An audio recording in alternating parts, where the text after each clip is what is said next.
charts. Every number one for rated thread in the press. Ow! Every number one on the orange. Ow! Every number one for rated thread in the press. Every number one on the orange charts. Every number one for rated thread in the press. Ow! Every number one on the orange charts. Every number one for rated thread in the press. And every thread in the press. Wow! Yowza! Hello, I'm Ben. Hello, I'm Tom. And you're listening to Sunglasses at Night podcast. The year is 2015. It sure is. This is the podcast where we put on our magic time Ray-Bans and travel back to a year in the past and look at what was going on in the charts, the ARIA chart specifically, what was hitting the number ones in Australia, and, you know, how it influenced the world. That's a new bit that I added at the end there. I think it went well.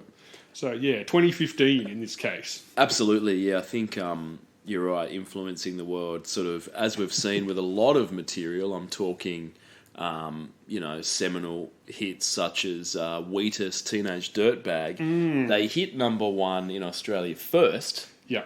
And then that sort of spread out to the rest of the world. So we're sort of like a test market in many ways, Tom. People will drop their hot material here, we'll send it to number one, and then the rest of the world will sort of take notice of what's going on down under. We made Good Charlotte famous. We did make Good Charlotte famous, and the Madden Brothers offshoot, the Madden Brothers, famous as well. So LMAFAO,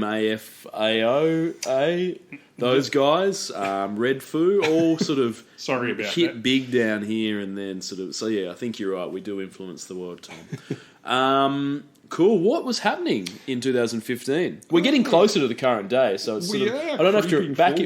Sort of what was going on in '97. I can't remember, but when you sort of say what's going on in 2015, it's a mere 7 years ago. Yeah, there's a lot of me looking at stuff going, fucking hell, was that 7 years ago already? Yeah. Around the world, China's 35-year-old one-child policy finally came to an end with the Steve Jobsian launch of the exciting two-child policy. Good. Reviews were excellent, although some critics did point out that at this rate it would be 2041 before China could produce a functioning Hanson. Oh, really? You know? So, yeah, look out for the three-child policy there. Yeah, that's a shame. In Paris, 195 countries signed on to reduce global carbon emission totals by fill this part in later, you promised, remember, seriously, you guys. French hippies are so excited that a new range of patchouli-flavoured camembert is launched to universal horror and disgust. Yes. In movie news, the biggest films of the year were 6 sequels, a book, a live-action cartoon remake, a Pixar movie, and a biopic about a racist soldier starring Bradley Cooper and a rubber baby. Good. Weirdly, none of those movies produced any chart hits except for 7 Fast, 7 Furious, which we'll get to. We will. And, of course, Kid Rock's controversial pro-slavery ballad Wiggity Jizz Cannon as featured in American Sniper, starring Bradley Cooper and a rubber baby. Fantastic. In all seriousness, my best movie music of the year vote would probably be for the Straight Outta Compton soundtrack or Junkie XL's Fury Road score, but no chart hits on those, sadly. Also, there were actually a few old-school 80s-style movie breakout number ones this year, not from the top 10 movies. Yeah. Straight Outta Compton and Fury Road, 2015, were they? Wow. Yeah, but I mean, some time ago. They don't count because they're not. One's a score and one's music, just written using specifically. some NWA tracks out of there. So, do you think Dr. Dre? If you pretend to get nominated for a Grammy and went, I wrote this for this film last week, and they're like, this is like 20 years old, try to pull a Stevie Wonder fake sort of, I wrote this just for the film, and it's like, dude, this is on an album from 1989. But, can you rip yourself off? Can you interpolate your own music? Just change the name and say, this is a new song. I tell you what, there's a lot of that shit happening these days from other artists, so Garrett, you probably can do it to yourself. Yeah. I'd completely forgotten this one. But in the music news, terrorists attacked an Eagles of Death metal show at the famed Bataclan in Paris, probably pronouncing that wrong, killing 89 people and injuring 100 more. Yeah. There's really nothing funny about that. I just felt guilty that it happened 7 years ago and I already forgot about it. I mean, look, it has been a busy 7 years. That's all I can say, but fucking hell. But sometimes you forget about these big stories, Tom. I mean, last week, 2014, we forgot to mention the infamous Beyonce, Jay-Z and Solange elevator fight. Oh, that's right. Remember that when they had to fight an elevator? That was the biggest news of 2014. Just slipped my mind. It was like, did that really happen 8 years ago? So I just completely forgot about that. Couldn't have happened to a nicer guy. No, exactly. Were you in Australia when the Eagles of Death Metal thing happened? Yes. Yeah, you were back here. I was, yep. I can't remember why it happened. Was that Muslim extremists doing it just anti-Westerners, or some people who really didn't like Josh Homme's side project? Look, the details are so vague. Like, I've forgotten already. You're right. Did you ever go to the Bataclan? I've never been to the Bataclan. No. I think it might have been. Yeah, probably some sort of anti-Western music bullshit. I don't know, okay. but I can't recall. There was a fair bit of that going around at the time. Obviously, yeah, very, very bad to sort of think about that sort of stuff happening, not been to that venue, but obviously we've been to many venues. It seems pretty horrific.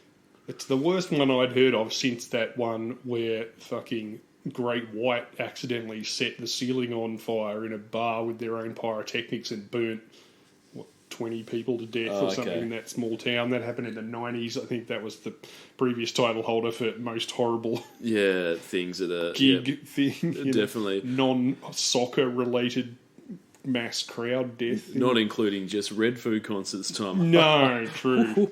No, I mean, that's music dying, certainly. It's true. The dreams of children dying, not so much Absolutely. Sure. Absolutely. All right, let's get on with the actual music. Fantastic. All right, Tom, so straight off the bat, 5th of Jan for another 3 weeks, it's Uptown Funk, Mark Ronson, featuring Bruno Mars. We talked about this last week. Sure. It was in there for a bit at 2014, back in again for 2015. You got anything else to say about this? Well, as I said, I prefer the Midtown Funk myself. It's closer to the airport and parking's much better. Uptown Funk's full of Range Rovers dropping their kids off at private funk school. Yeah, I'm down. Downtown Funk's, that's clearly a vagina metaphor, and I'll leave that to Megan Trainor's next song.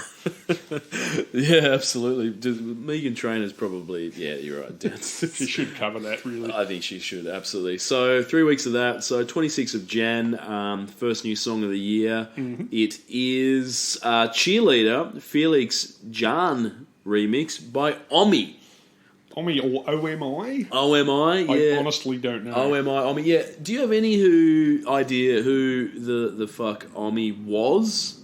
Before doing any... Before... I assume you've done some research for this episode, Tom, as you usually do. You're obviously very, very... No, this was... Straight off the bat, this was my song that I had not heard before. I don't know who this is, and I don't think I ever heard this, or, No idea who Omi is. Or Felix haven't heard... Jan No, or Jan. Don't know who any of them are. So, look...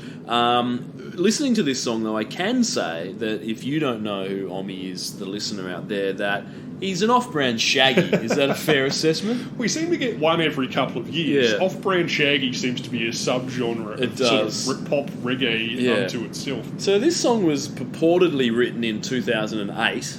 That's right. And then recorded and released in 2012 to little fanfare. Very, very little fanfare. But then the president of Ultra Music, which isn't a right-wing extreme sort of group, as one, doing sort of right-wing music, as you might have thought, the Ultra guys.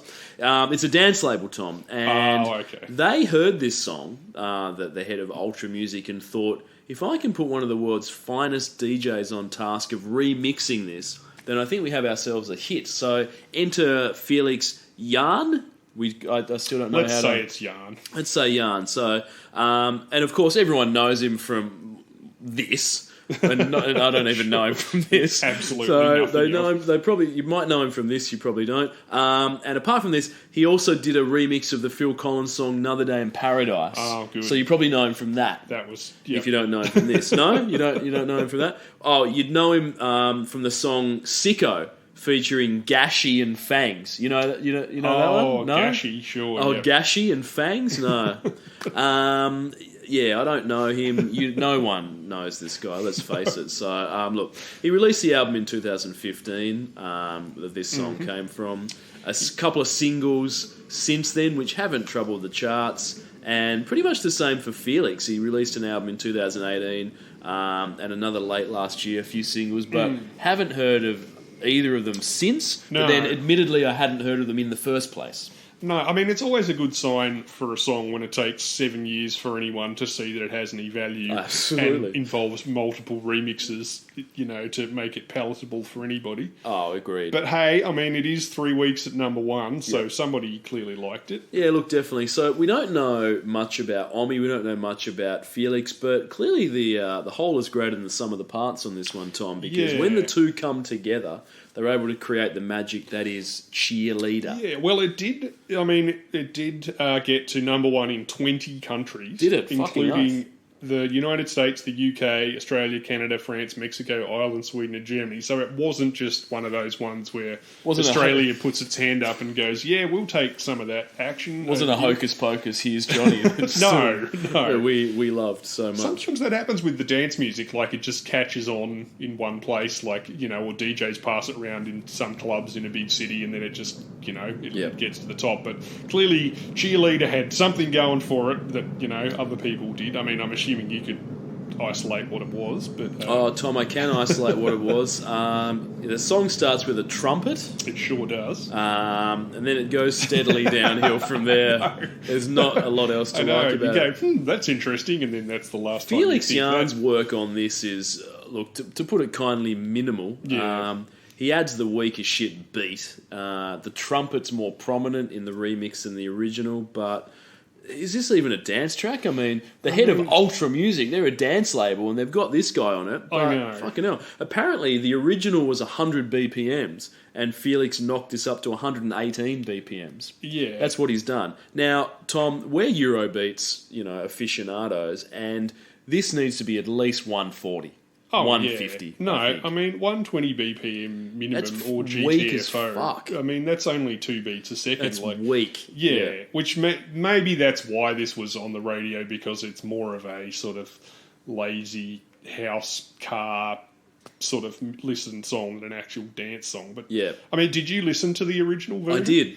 I prefer the older one, I thought. It's a bit slower. It's more of a pop, reggae, soul type of thing. Yeah. But it's got the real studio horns, not samples, a sax break, and the auto-tune is the sort of pretending it doesn't exist kind, instead of the 12 years out-of-date shithouse T-Pain kind, which is what's in this version. I think the original Tom, I imagine that if I went on a holiday to the Bahamas and I was sitting down at the beach sipping, a cocktail, I might hear the original. The remix, I feel like, is if I went to a shit Bahamas-themed pub in Coburg and some guy was serving up $30 cocktails that consisted of him just pouring a pre-mixed cocktail into a glass. And putting a paper umbrella on the top. Exactly. And there was some fake grass out the back in like a tiki hut or some shit. That's where I imagine hearing the remix. Yeah. Well, similarly, there are 2 music videos. Oh, good.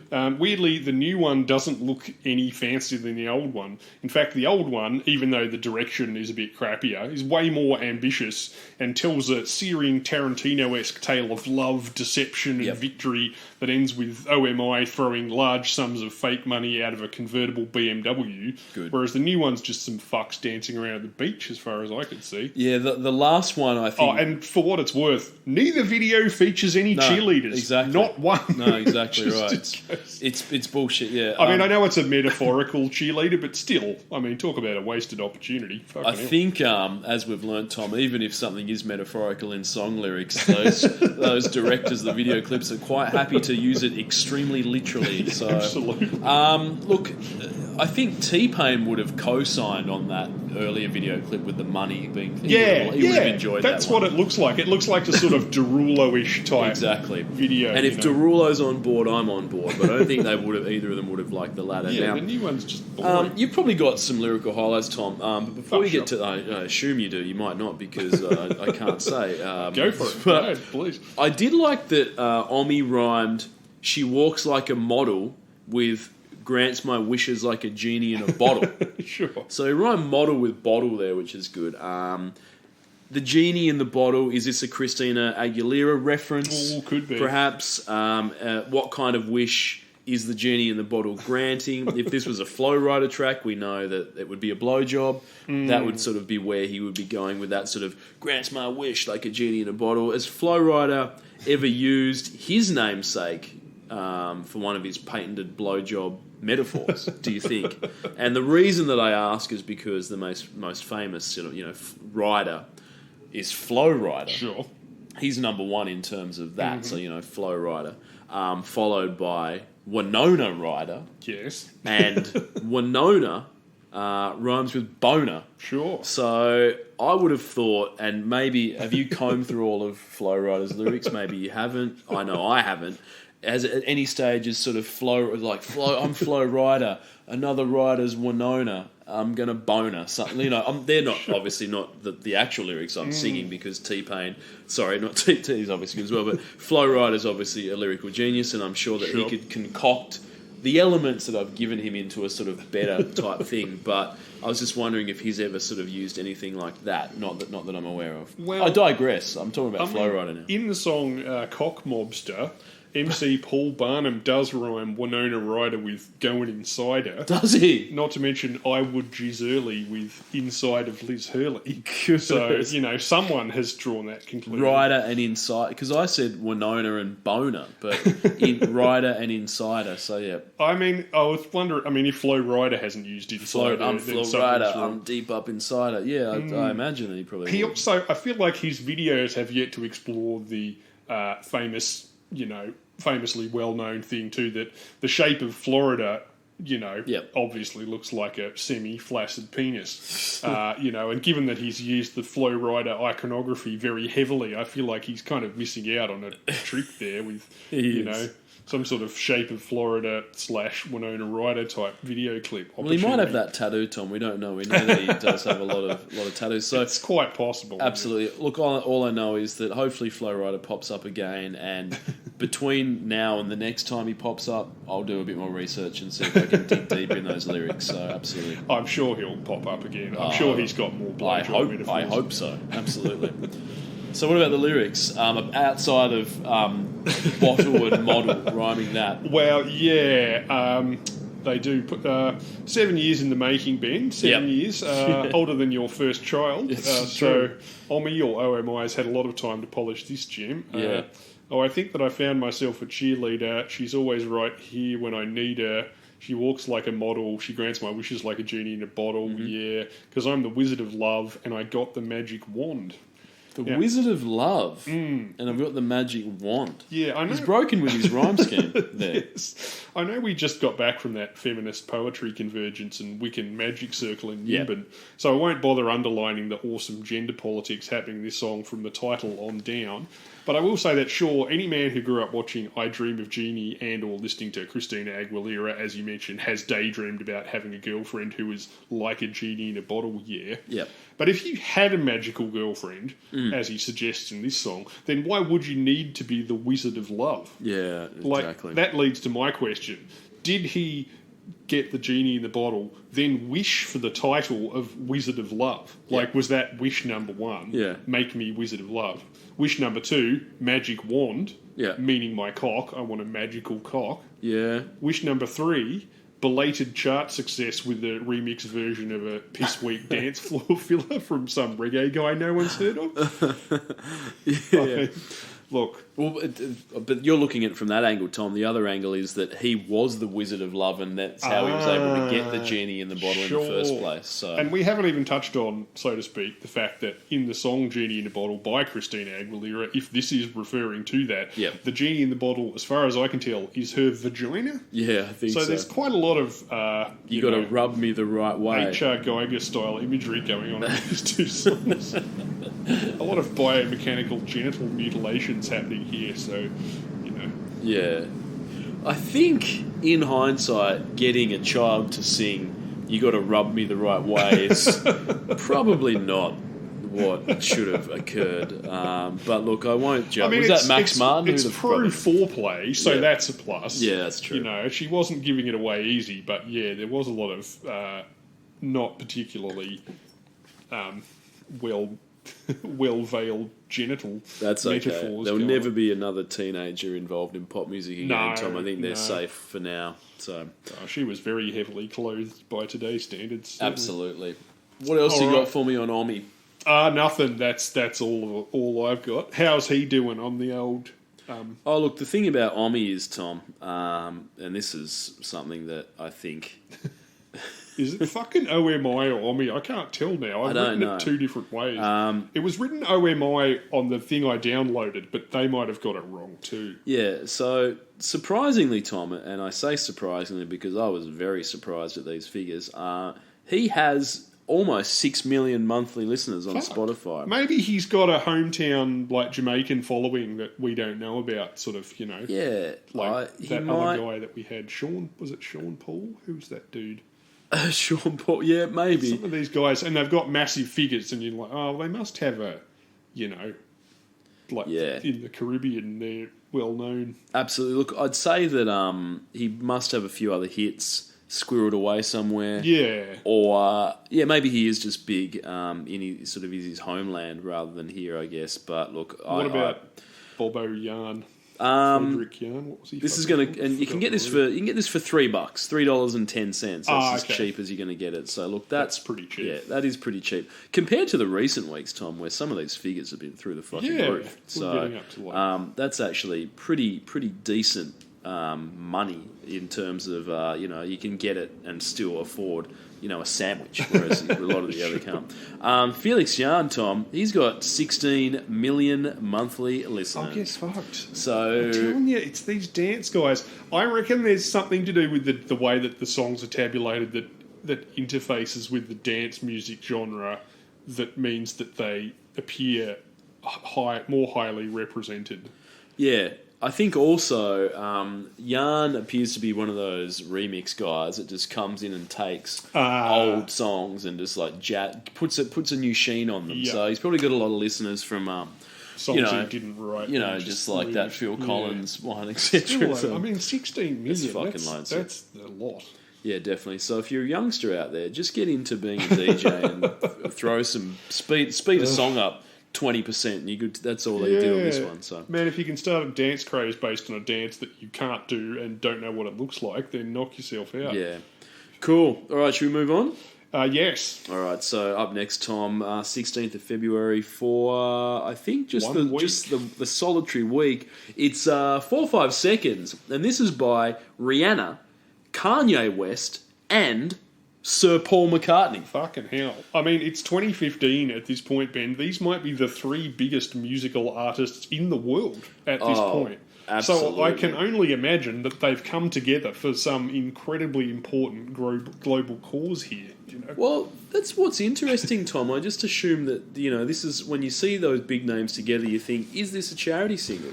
But it's not. Surely it must be. Yeah. But then they must have something important to say, though. Well, that's debatable. A really high, an innovative, exciting song that they need to deliver to the world. Because why else would they have joined together? Well, Tom, it's a fair question. But look, I guess the question for me is what happens when you take one of the most respected songwriters of his generation, Paul McCartney, team him up with one of the most respected rappers and producers of his generation. Yeah, there's an asterisk there as well. And the biggest pop star of modern times. I think we can agree on that. Turns out you get a dog shit acoustic ballad, Tom. That's what you actually get. Yeah. This is pretty bland. It is. Not a lot happening with this. People must have streamed this because of the people involved, I would suggest. Not the quality of the music. They probably said, what's gonna happen when Kanye and Rihanna team up with Paul McCartney? Let's give that a listen. Yeah. Well, that's fucking awful. The fact that even Australia gave this only 1 week compared to 3 weeks for that last bollocks that we just talked about goes to show that even despite that novelty factor of going, I wonder what that sounds like. I mean, for what it's worth, this might be the most stripped back song we've had at number 1 since we started this podcast. Like, pretty damn stripped back. It sounds like a beer garden sing-along, almost. Yeah, Davo's brought the acoustic, Coronas are on sale at happy hour, and everyone's trying to cover a Beyonce song with one guy strumming, joining in when they can remember the words. That's really what it sounds like. Absolutely. I completely agree with that. There's not a lot happening here. Look, the only thing more boring than the song is the black and white video, Tom. It's just them sitting around. It looks like I spent about $5 on it. Now, this is a quote. Kanye came up with the idea of just doing some real street denim all-American type look because they're all wearing denim. Oh God, I didn't even notice that. He's a fashionista, Tom. He's a genius, not just as a songwriter, also in the fashion sense. So Kanye came up with the idea of doing some real street denim, all-American type shit. Rihanna said, "Denim never goes out of style. It's classic. It's iconic." Just like the fucking Beatles. Well, if there's one thing black and white film brings across really well, it's blue jeans. Yeah, no doubt. So I didn't even notice that they were wearing fucking denim. They're wearing denim in this one, Tom. See, because it's all American. Because all of them are American, apart from Paul McCartney, who's from England, and apart from Rihanna, who's from Barbados. So, what percentage of denim on the human body goes from... Where's the line where the percentage of denim goes from all American to all Canadian? Oh, jeez. Where do you cross over into full Canadian? Is that triple denim? Or double denim? Is double denim still all American? I think double denim's all American. Triple denim... Canadian tuxedo. It is the Canadian tuxedo. Triple denim, yeah. I think you're right. I think you've got to go triple. So it's all American, but only up till 75%. Then you hit Canadian. Okay, correct. Just making sure. So if you watch the video clip again, Tom, you'll notice that they're all wearing 1 to 2 pieces of denim each. Sure. So. Yeah. But look, it raised a lot of questions. Sure does. Rihanna's quote about Kanye's genius in obviously the all-American denim type look, but also it's iconic, just like the Beatles will never go out of style. Now, the question for me is, will there be a time when denim or the Beatles go out of style? Will there be a generation of kids one day, maybe not today, Tom, maybe not tomorrow, but one day who just think, you know what, hey Jude, garbage, don't care for it, and fuck denim, I'm only wearing parachute pants. Well, is that time going to come, or will the Beatles and will denim live on forever? Valid question. I mean, they'll definitely fade in and out. Right now, people the age of the music buying, the pop buying public, when I was younger, e.g. teenagers, seem to be dressing in the very worst aspects of 90s fashion from when I was a kid, including terrible pants made of not denim. So, who knows? Parachute pants. But whether they hate the Beatles, I don't know. You'd have to ask them about that. I'm sure they've got plenty of political opinions about various members of the Beatles. Oh, look, no doubt. Who knows? Like, I have mixed feelings about this song, I got to say. On the one hand, it is boring, like you say. Oh, yeah, it sucks. After I listened to this on YouTube, I got an autoplay for the next song for Rihanna and Eminem's Monster from 2013, which we covered. And I was immediately struck by how sonically diverse and sort of off-kilter that song is compared to this kind of tedious strumathon. Yeah. On the other hand, there is something almost perversely kind of admirable about bringing the 3 biggest musicians in the world together for no particular reason and then just getting them to record an acoustic campfire twang fest about fuck all. It's almost... I mean, like, it may be boring, but it's not gonna date. Like the denim, it's not interesting at all, but this will sound the same in 20 years' time as it does. There's no shitty auto-tune, there's no wiki scratching, there's no strange EDM shit. It'll sound like a kind of... Did you look into the origins of how the song came about, Tom? Did you... I had a quote from Sir Paul. But Yeah, go. What do you got for me? We had 2 or 3 afternoons where we just hung out together in a Beverly Hills hotel, and the bungalow's out the back.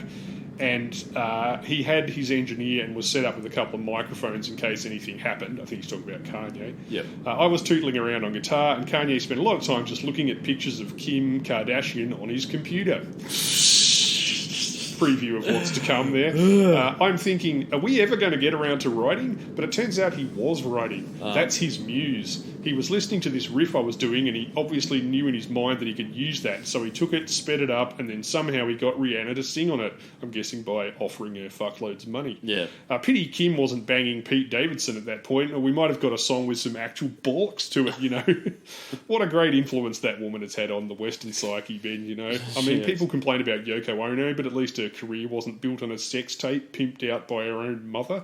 Yeah. Yeah, look, look, Kanye gets better every day. He's obviously in a psychologically good place, but at this time he was still sane enough to hang around with Paul McCartney, and neither of them have to worry about the press covering it.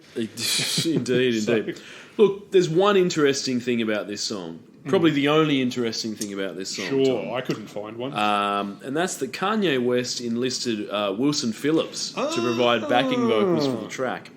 Now, Hold On by Wilson Phillips is a banger back then, still a banger today, and always will be. Way better than this song. And look, I guess there's a question, Tom. Will there be a day when a generation of kids, one day, maybe not today, maybe not tomorrow, but one day, who just think Wilson Phillips are better than the Beatles? When's that day going to come? Are people, all of a sudden, the kids are sitting around and they're listening to Hold On and they go, that's fucking better than Hey Jude. That's way better than Strawberry Fields Forever. That's what's going to happen. So, I don't know.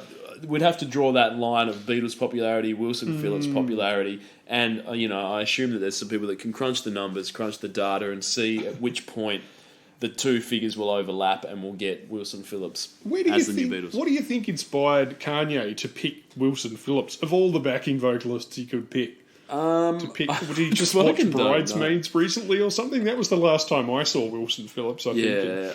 I don't really know what happened there, why, but... Were they walking down the street past the studio or something? Yeah, but look, Kanye reached out to them, got them in, they did the backing vox, and it's... To be honest, I didn't even notice this song had backing vocals, but it did, it's Wilson Phillips. Hold on for one more day. I'd rather listen to that than this song. Look, I don't know. Are you buying the dynamic here, Tom, of Rihanna out and about, what the songs I'm talking about what the song's about. Sure. The content of the song. So the dynamic here is that Rihanna, she's out and about, banging dudes, probably with her strap-on dildo. Sure, from her own dildo range. And Kanye, he's at home. He's the jealous boyfriend. That's the dynamic in the song. So she's out and about, partying and having fun, and he's at home like, what are you doing? Do you sort of see that? Do you think that Kanye and Rihanna, do they have that rapport in the song? Do you feel that sort of emotional tension? Not really. That's the thing. It's like that monster, I mean, if that emotional tension was in the song, it would be way more interesting than this. Yeah. Because they're both pretty, aggressive personalities. It could be quite interesting, but just... Kanye does say that I'm about to spaz because Rihanna is 4 or 5 seconds from Wilden. Sure. Now, you're not allowed to use spaz these days without getting cancelled, so I assume that when Kanye performs this live, he changes those lyrics up a bit to something about stabbing Jews or something. That's what he seems to be on board with these days. So. I was going to say, if he said, I'm about to spaz in an interview tomorrow, it would probably be the least crazy thing he did that week. It would be a nice distraction from the rest of the time. For sure. I think the last time I saw a photo of him, he was dressed like a homeless alcoholic, wearing a boxing mouthguard for a sport he doesn't play, with a White Lives Matter hoodie, and most unforgivably of all, black socks with thongs. Yeah, I know. Black socks with thongs. He's meant to be a Won't somebody step in here? He's meant to be a fashionista, and he just looks like fucking garbage. I mean, not slides. I mean, like camper van thongs. With black socks, dude. What are you doing? I know. It's crazy. It's crazy. Man, he needs help, and clearly he's not getting it. But when he wears that, is that because you've focused on his footwear, and that detracts from some of the things that he says that are sort of, I guess, not. Hey, maybe that's the mouthguard. Maybe his publicist has stuck the mouthguard in, tell him it looks great, hoping that he'll, that maybe it'll make it harder to hear what he's actually saying. When he's talking about the Jews running the media or whatever the fuck telling he's him talking to about grow a these days. huge homeless person beard, and maybe people won't recognise it's Kanye West. Yeah, people would just be like, is he saying something real racist or weird or something? No, I don't think so. He's asking if we've got 5 cents change. Yeah, definitely. So look, Rihanna, though, she's indicated here that she's only 4 or 5 seconds away, Tom. 4 or 5 seconds from Wilden. What does that mean exactly? Because it sounds to me like she's about to go fucking apeshit. Is that what you're getting? She's Possibly. 4 or 5 seconds from Wilden. I think that's what she's saying. Possibly with her strap on, Yeah, sure, exactly. So Kanye's at home going, what are you doing? You're out and about, you're getting crazy. And then she's like, leave me alone, I'm only 4 or 5 seconds from Wild. And he's like, so yeah. But speaking of that strap-on, who out of Paul and Kanye is on the receiving end, do you think, if out of those two? Sure. Well, I mean... Because as before they record this song, she's probably in there singing, she's doing her vocal warm-ups. Come on, rude boy, can you get it up? Take it. So she's singing that as a warm-up and then looking like very, very, very hard eye contact with both Paul and Kanye when she says the take it part. She's like really burning into the eyes and sort of there going, so I don't know. I think Paul. Yeah, I reckon Paul. I think he's the surprise one. I think Kanye, maybe he's jealous because he's at home and he knows that she's 4 or 5 seconds away from going ham on the second one of the last 2 remaining Beatles' ass with a giant Rihanna-branded strap-on. Yeah. It's the only logical inference I think we can take from this. Yeah, that if he was to die in that sort of situation, much like Shane Warne may have when he was overseas, we will never know. Allegedly, Tom. We will never ever know until the autopsy is done. But if he was to go out like that, would the media they publicise that, or would they try and sweep it under the carpet? Do you think it would set a high bar for Ringo Starr to go out with in an interesting way? Yeah, certainly. Exactly right. One was murdered by a crazed fan. That's one tough just to beat. died of being old, cancer. Yep. One's been penetrated anally by Rihanna with a strap-on dildo, and something's leading happened. to a heart attack. Something's happened. Exactly. What's Ringo going to do? Jump a jet ski off the fucking Niagara Falls or something? I don't know, but we'll find out. Now, apart from 4 or 5 seconds from Wilden and Kanye about to spaz, got any lyrical highlights or anything else you want to say about this? Oh, sure.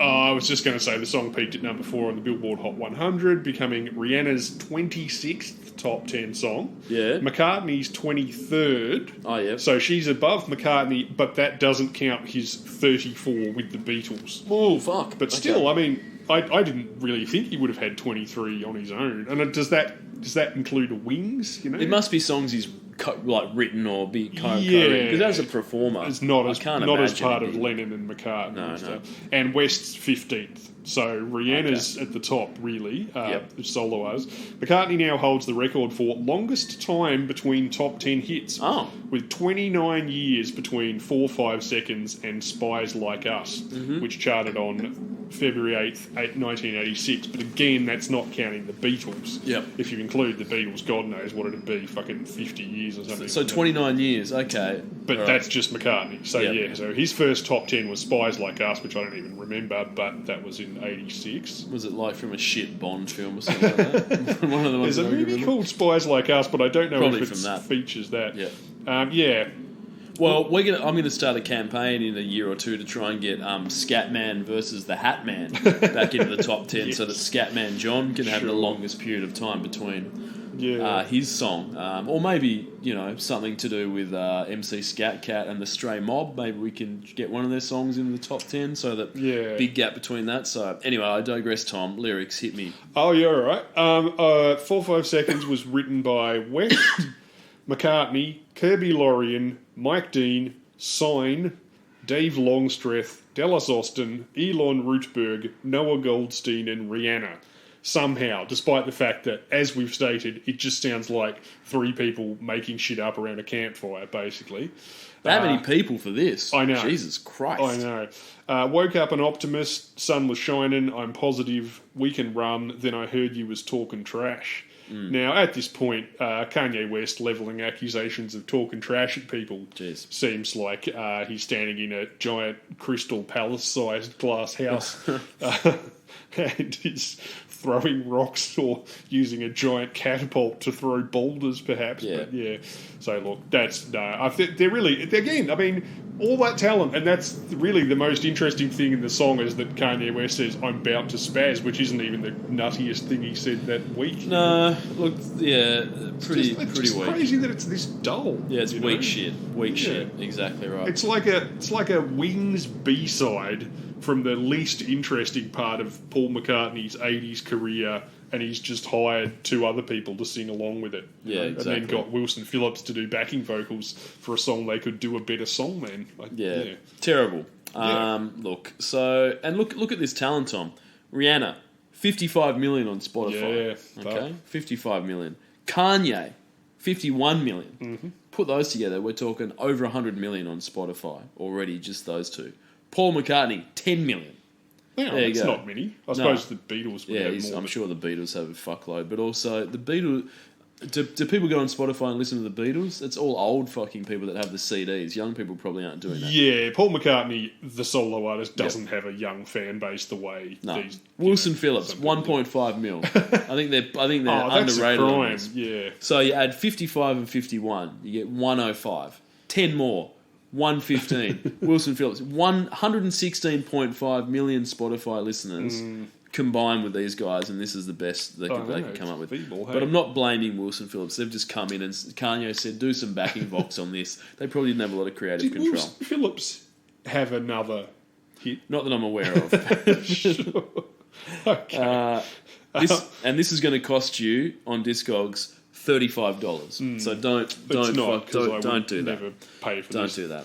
Exactly. Sure. All right. What do we got next then? Up next, Tom, for 1, 2, 3, 4 of the best weeks, I believe, is Ellie Goulding, Love Me Like You Do. Yes. Written by Savan Kotecha, Ilya Selmanzadeh, Tova Lowe, Max Martin, and Ali Piami. The last 2 producing. Goulding just provided the vocals. So, yeah. Great. So just to get you into the mood. That's good to know. Look, straight off the bat, Ellie recorded this sultry power ballad for the 50 Shades of Grey movie, Tom. She did. So you know it's going to be good even before listening to it. Yeah, I thought this was a breakout hit for Ellie Goulding because it's the only thing I've heard of her in, but I was wrong. She'd already had a UK number 2 from her previous album and a US number 2 with a different song, Lights, which is much more of a sort of disco club track than this one. Anyway, Love Me Like You Do, as you say, was written for the soundtrack to the year's 17th most successful movie, 50 Shades of Grey. Yep. Finally, people could take home the musical accompaniment to 2 fifth-choice actors who hated each other, stiffly pretending to want to fuck using dialogue written by a middle-aged woman called Snow Queen's Ice Dragon for her Jill-off Twilight fanfiction. Because people had been crying out for that, you know. Absolutely. Look, is 50 Shades of Grey, when you boil it down to the bare essentials, is it the most what-the-fuck success story of the millennium so far? It's fucking up there. Because we were saying that about Twilight before this came along, and Twilight makes this look comparatively sane and normal. Well, Twilight is a book that someone's written. Yes.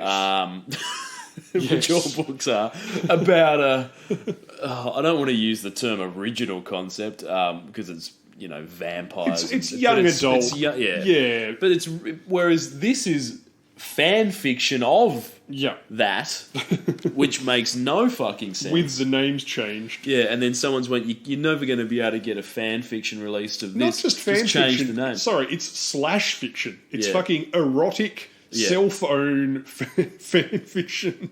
Yeah. Fucking hell. I mean, but God, she moved some units. I'll tell you what. And the quality of the text, Tom, I don't know whether you read any of them. Oh, a page or 2. I know what you mean. I read 2 of the 3. A girl that I used to work with gave them to me and went, I said, what's it like? She went, look, it's not very good. But I have read all of them. I've heard that from several women. Because you used to be able to... There was a point in time where I think you could get them at Woolworths for like 3 for $10. Yeah. Or something. It was just like so it's like, oh, look, fuck it. 3 for $10 or whatever it was. Like, not very expensive. That's why everyone had a copy. But the text itself was so bad. Yes. I couldn't believe that someone agreed to publish it. It was at the and the story level, itself was so bad as well that it's like, okay, cool. So he's really rich, and she's just a regular girl, and and he's got an interest in her. That's cool. Oh, and he also has like a bondage room. Great, cool. And that was about it. The funny thing is that it actually, despite its weird origins, it actually makes more sense if you think of it as being the characters from Twilight. If that guy's a vampire and he's immortal, then his character makes way more sense than it, because they changed them to be theoretically real people. Then it's just even dumber. Like, it makes even less sense. Her character makes even less sense, and his character makes, no sense. It's fair to say none of it makes any sense. No, it doesn't. Has the author done any further work, Tom, or has she just sort of said, fucking this is just an unbelievable situation where I have riches beyond my greatest imagination for doing something pretty shit. I'm just going to pocket that and just walk away. Well, in the minus column, she did have one follow-up, which was just basically the same story, just rebranded as something else. Just another S&M fantasy sort of, thing. And that wasn't very successful and was critically reviled. Although the 50 Shades of Grey books weren't critically appreciated either, obviously, because they're terribly no critic could appreciate them. In the plus column, however, she seems to have just gone, oh, well, fair enough, I'll take my giant amount of money and then I won't, for instance, go on Twitter and completely spoil my reputation by having a weird transphobic bug up my ass in the public eye for 10 years and refuse to let it go. J.K. Rowling style, thereby tarnishing my entire legacy, such as it is. So in some ways, she's actually doing better than, than some of the other young adult authors that you could name. But comparing her, the author of this book, to J.K. Rowling is like...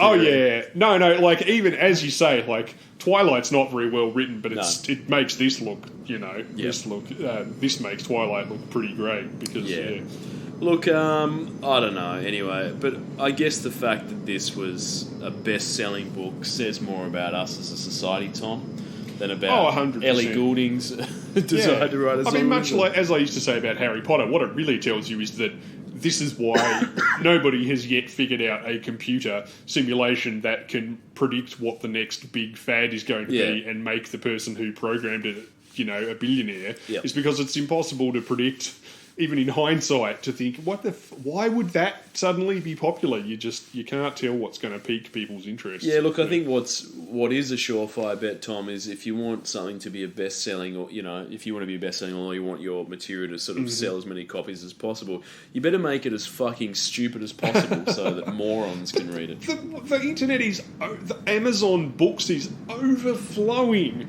with literary pornography, including every possible fan fiction and / fiction iteration that you could possibly imagine. Yeah.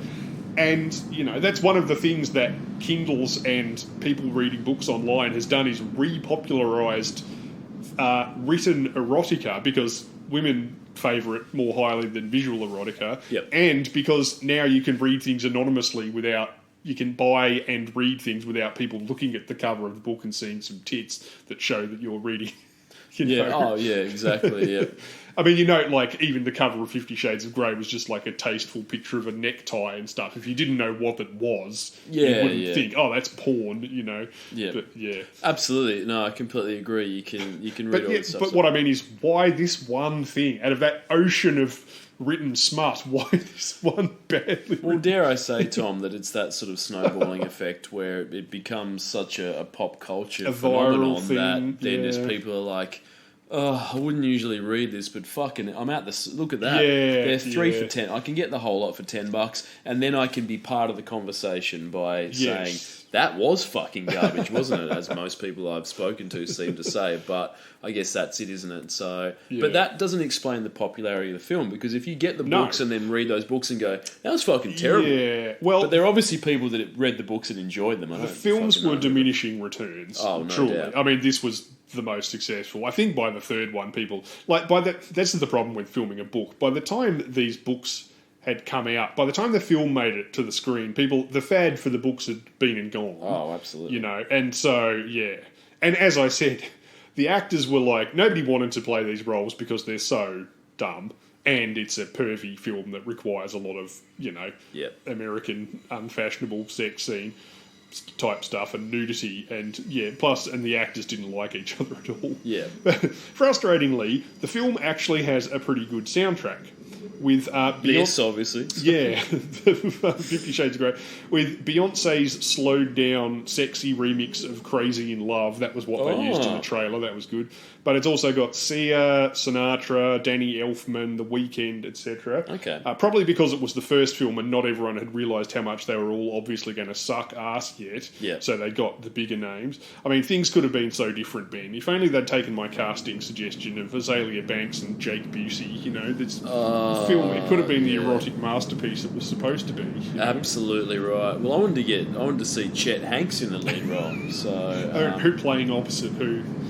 Chet Hanks playing opposite Megan Trainor, because I think that this would have been the perfect opportunity for her to sort of do. She could have done this song. Yep. Made it more of a doo-wop sort of, love me like you do. Yeah. And then she could have been the lead actress. With and Chet dropping with Chet some Hanks. Paul McCoy style raps in the background. Exactly right. So I think that's who I would have liked to have seen, because I think one thing that I've learnt from Jaden Smith is that, you got to nurture those children. If you've got a famous actor with a kid, you really got to push them into the film. So I'm surprised Tom didn't use his connections to get Chet Hanks into this. Yes, he should have followed the example of Gary Busey and getting Jake Busey, into the 5-star talent that he is today. Exactly. Well, what's isn't one of Arnold Schwarzenegger's songs in in Grown Ups 2? Patty Schwarzenegger. Okay, I haven't seen it. I watched something the other day that had Clint Eastwood's son in it.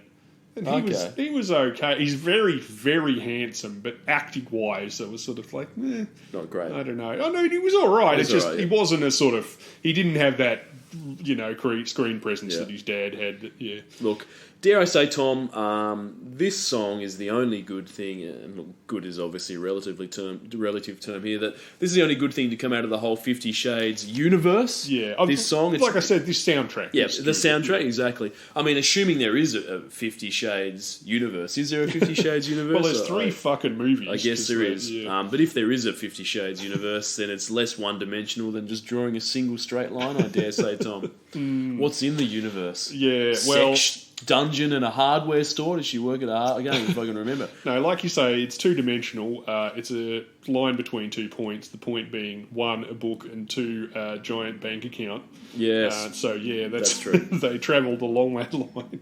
Absolutely. Look, I thought the lyrics to this song were "Love me like a dude" the first time I heard it. It does sound a bit like Love she's me saying like that. a dude, which I was wrong, but I don't think it makes the song less powerful if that was the actual lyrics. Makes as much sense as the other one. Yeah, definitely. So look, this is Ellie's biggest hit in Australia. No doubt helped by the amount of fucking morons that watched the film off the back of reading the book. But as you mentioned, she had a few other hits. Did you mention...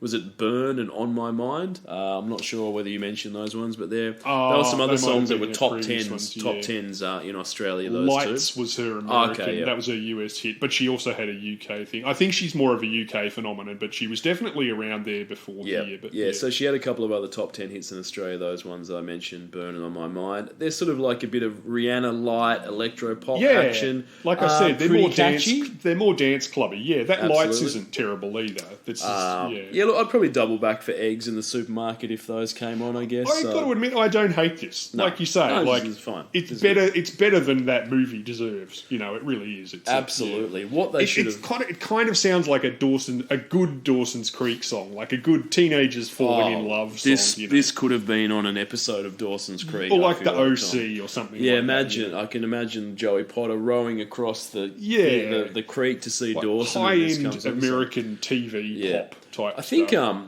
what you may recall, Tom, that Roxette, Swedish duo Roxette, we've talked about this before. They recorded the song Almost Unreal for the Bette Midler vehicle, or Hocus Pocus. I think that's come up once or twice every episode since we started this, which is kind of weird. And it ended up in the Super Mario Brothers soundtrack, even though so when they sing Hocus Pocus in the chorus, it makes no fucking sense. But what they've done is they've written a song for a film, Hocus Pocus, and then I think someone said, that's a great song, That's not a very good film. Let's save that song for a great film, being the Super Mario Brothers film. And obviously it went into that fantastic film that we know and love today. I don't know why they don't just do what they did in the 80s and just use it in both films. Yeah, well, that's because you true. just get double the fucking exposure. Because that's what I think what should have happened here. Someone should have listened to this and went, this song's way too good for 50 Shades of Grey. Let's hold it back and use it for, there's Fast and the Furious 7. You know what my favourite thing about Quentin Tarantino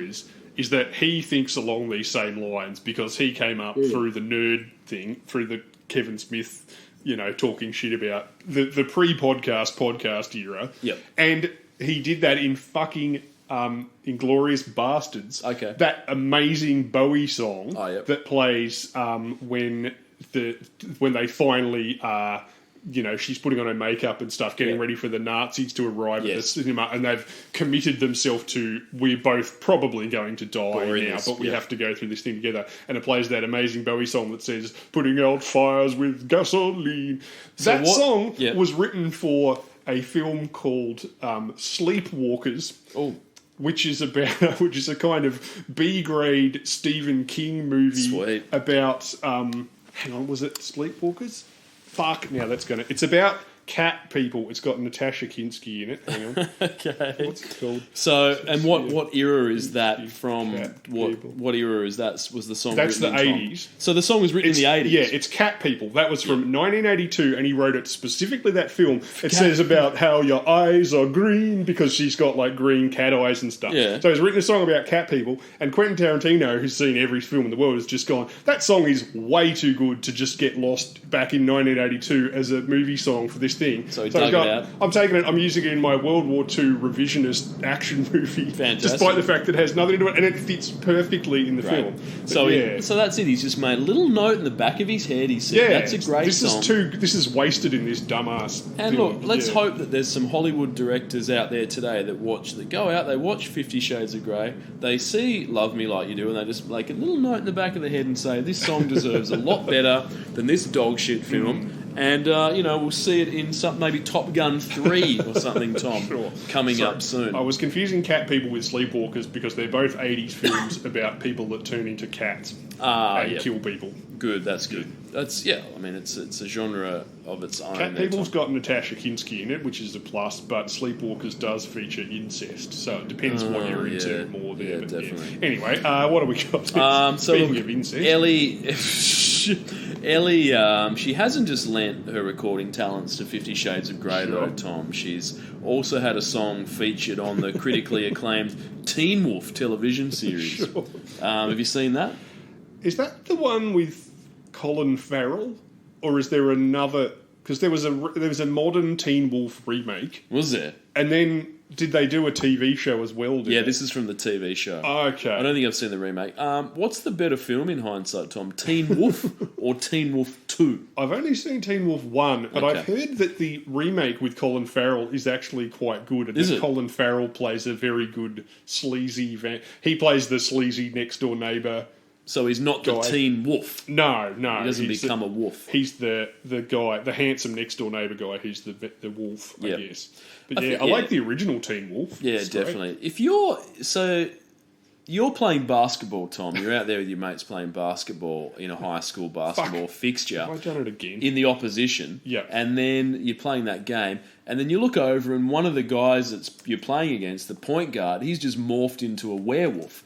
What, do you keep playing? Do you sort of just go, wait a minute here, this is what's going on? Well, I'd probably leave the court and just be like, I don't think this seems safe anymore. I'm not really sure whether you're sort of like playing against, a dude that's a werewolf now. I don't know. My 80s brain is not working. I was confusing Teen Wolf with Fright Night. Sorry, Fright Night remake has Colin Farrell in it. Fucking hell. Yeah, I don't know whether they've I don't know whether Teen Wolf has been remade. Tom. But it has. It's been made into a TV show. Series. Yep, yeah, absolutely. Teen Wolf, as you say, posits a world not just where a high schooler can turn into a werewolf. Yeah. Not just a world where becoming a wolf man makes you really good at basketball for reasons not explained, but it also posits a world where other human beings are aware that there's a werewolf just running around and they're just fairly cool with that. They're totally fine with it, yeah. Well, look, there's no rules that say that a werewolf can't play basketball. Well, exactly. So that's why, in Teen Wolf 2, when it's into a boxing ring scenario. Oh, they switch it to boxing. Yeah, there's no Michael J. Fox in that one.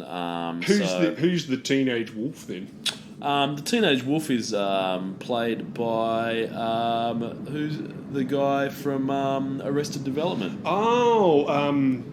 Bateman. Yeah, Jason Bateman. Jason Bateman. So yeah. Jason Bateman, and in that one, when Jason Bateman's man. in the ring and he turns into a wolf, no one even bats a fucking eyelid. They're just like, well, they don't in the basketball thing either. It's just. But I assume they've either seen the first Teen Wolf film, or it's the same high school because they're just like, oh yeah, he's a wolf now. Let's see what's going on with this. Universe. So it gets to the point, I think, where they're surprised when someone doesn't turn into a wolf. They're just like, why the fuck isn't the quarterback in this football game a werewolf? What's going on? You see, this is what we had instead of Twilight and 50 Shades of Grey. We had teenagers turning into werewolves. Exactly. Now, the lyrics to this song, I assume they're very good for a start. Sure. Do they sort of try and borrow from some of the book's sort of themes? Does it sort of tackle that? Sort of. Yep. Less obviously, unfortunately, or it could have been more interesting. Fading in, fading out, on the edge of paradise, every inch of your skin is a holy grail I've got to find. Just probably look at it, I would have thought. Yes. Only you can set my heart on fire, yeah. Great. Now, I don't know about you, but I don't hate this one-time return trip to 1980s-style, movie-inspired, ridiculously over-the-top, irony-free love ballads where the universe will implode if I'm prevented from fondling a dude's balls in a parked car. Yeah, exactly right. I'd certainly rather listen to this album than watch the film, which is a compliment I only pay to the highest quality soundtrack, such as Encino Man or Tales from the Crypt: Demon Knight, starring Dr. Billy Zane. For real though, can't you imagine this one being underneath like a Swayze dance floor climax or like footage of Pauly Shore making out with the guy who played Samwise Gamgee, you know? Yeah. Some real high-end I think so. shit. Ellie Goulding, she deserved better, I think, but that being said, she does have 30 million monthly listeners on Spotify. Well, she's obviously got a big UK following and some other hits to fall back on. And this song probably put her in, maybe those people that are unaware of her work, put her into a bit of a sort of new I'm glad it wasn't a case of a struggling artist who got a break and then it turned out to be one song in a shit film. The death of her, exactly right. So, and this will cost you $18.50 on Discogs, so which is about what we expect these days, except for Omi, which is $3 because it sucks. Sure. Anything else for this one? No, let's move on to something with a bit more quality. Great. Up next for 2 weeks, Lunch Money Lewis with Bills. Wow. Now, this sucks straight off the bat. I'm going to say this is fucking terrible. Now, remember when Destiny's Child had a song called Bills, Bills, Bills? I sure do. Released like 15 years before this, and it was fucking really good, and it had those sort of like, the drum programming had some like weird timing in it. It was like a bit off kilter, and it was about telephone bill, pay my audio bill. Like, fuck, it was such a fucking banger. That was about 1,000 times better than this bullshit. This is basically just this, like, the same sort of like, I got bills and I got to pay the bills. But it's that. Minus the sort of feminist bent of that. Yeah, song exactly. 15 years ago. Yeah. Look, Lunch Money, one word, Lewis, born Gamal Kosh Lewis, got his start hanging around recording studios because his dad and uncle were both in Inner Circle. Fuck yeah. Writers of the worst song of the 90s, Sweat bracket, Girl, I'm Gonna Rape You Thoroughly, End bracket. Some say you can't blame the child for the sins of their fathers, but I need to see more fucking evidence in this case. Is this song less gross than Inner Circle? Yes, but so is the average urethral cystoscopy video, which also has a better soundtrack, you know, if you leave the volume turned up. Look, by comparison, I describe this as harmlessly catchy. Yeah. Lewis can't really sing, and this isn't even really rap. No. Then again, he's really more of a songwriter-ish than a rapper, and has contributed to songs for Jessie J and Nicki Minaj, although not that many other people frankly, over his 20-year career. Look, this is borderline novelty song for me, Tom. It's pretty fucking close, isn't it? Yeah. So, and look, I assume it appeals to 16-year-old girls who get their first Vodafone bill and it's $400 because they went over their data limit streaming this fucking song on repeat on a tram, and then like, yes, that bill song speaks to me because I've got bills I've got to pay. You know, I can't imagine a 52-year-old father of 6 who has to start driving an Uber after finishing up at the Amazon distribution warehouse because 2 of his daughters require braces. You know, I can't imagine sort of him really up on the Lunch Money Lewis going, I can identify with this. So in terms of the bills that Lunch Money Lewis is referring to, I think it's children's bills that it's sort of like, I don't know, no one over the age of 16 is listening to this, surely. It's also slightly weird because Americans, particularly the sort of rappers, commonly refer to money as bills. Yeah. So, like, you know, it's, yeah. I'm confused. It's not super confusing. I just mean it could go either way. Yep. It's weirdly one thing and the absence of the thing at the same time. It's kind of strange. Oh, exactly. As you said, Tom, like Lunch Money Lewis, it's not his real name. It's Dinner Money. Look, as you said, he's written for all those people. But look, you found couple of people he's written for. He's written for Jessie J, Juicy J, Becky G, R City, R Kelly. A lot of fucking initials in there. R Kelly, probably the last one he wants to forget about. Pitbull, Jason Derulo as well, on his song Swallow, which is another blowjob anthem, if you can believe it.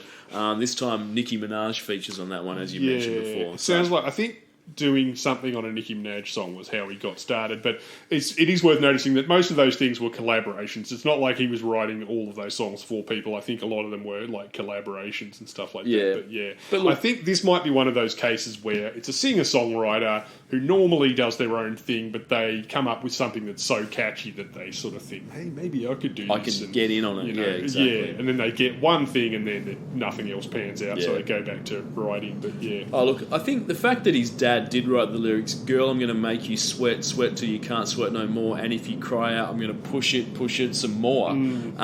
It's not surprising that he, Lunch Money co-authored a Jason Derulo blowjob anthem. The surprising thing is that Robin Thicke hasn't covered that. Look, the apple doesn't fall far from the tree, Tom, is what I'm saying. So, yeah. Look, I could be wrong. You've got the figures, but I think this might be our first number one artist who's never released any physical media himself. He's got one album, Bills, from 2015, which had this and another single. And then he got so bored in quarantine that he released another album, Songs in the Key of Quarantine, in 2020. But neither of them was released in a physical form, as far as I could actually tell, nor were the singles. Okay. And as I said, all of his other stuff's collaboration. So, yeah.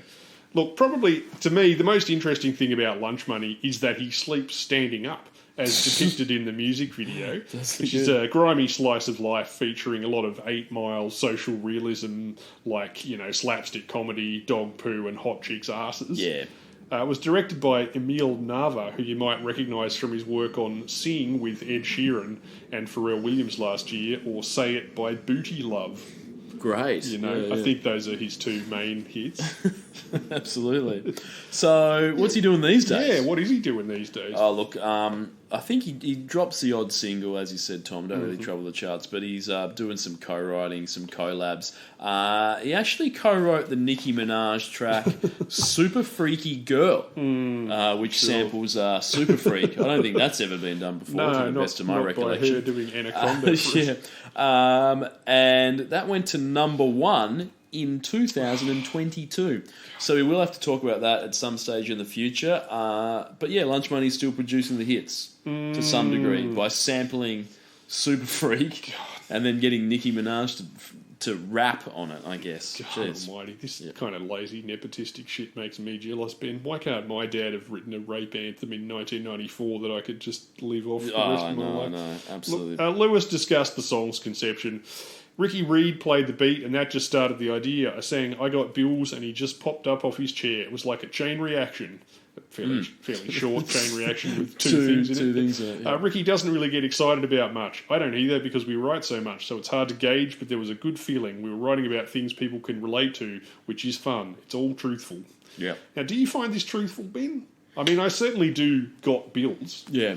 It's something that has happened to me, as opposed to falling in love at the club, or rocking the house, or driving a gold-plated Lamborghini to the beach with Derulo to meet Pitbull's helicopter and fly to Prostitute Island. Yes, none of those things I've ever done, despite the level of the number of times I've watched them happen. But yeah. Lyrically, your mama got bills, your daddy got bills, your sister got bills, your auntie got bills, I got bills, your uncle got bills, everybody got bills, everybody got bills. Ugh. Yeah, look... say what you like, but he's not wrong, Ben.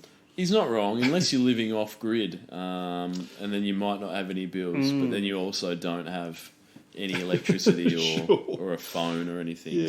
So, some people might say that, short of the Great Depression, he's never been more accurate, really. Yeah. But don't stress, because right now 8 white dudes in America have more money than half the Earth's population, which makes them really easy to locate, Think so they've positive. got bills.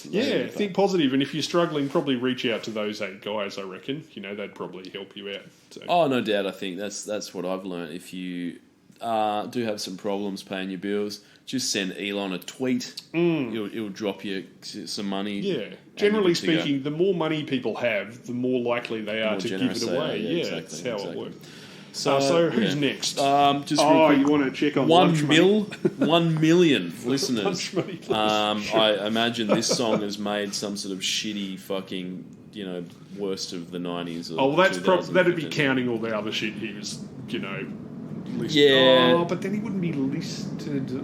And you can get the CD for $2.17. So there you Spotify, when it's counting these follows. Yep. It's monthly unique listeners. Monthly unique listeners. Does that include songs that you wrote? No. It doesn't. I believe it's just performance. That's just for that Just for performing. So, yeah. All right. It's ended up on something. And this will cost you $2.15. So, there you go. It's cheap as shit because that's what it should be. So, there you go. Okay. All right. Up next is, I think, is this just for 1 week? 6th of April. Yep. Major Lazer and DJ Snake featuring Mo?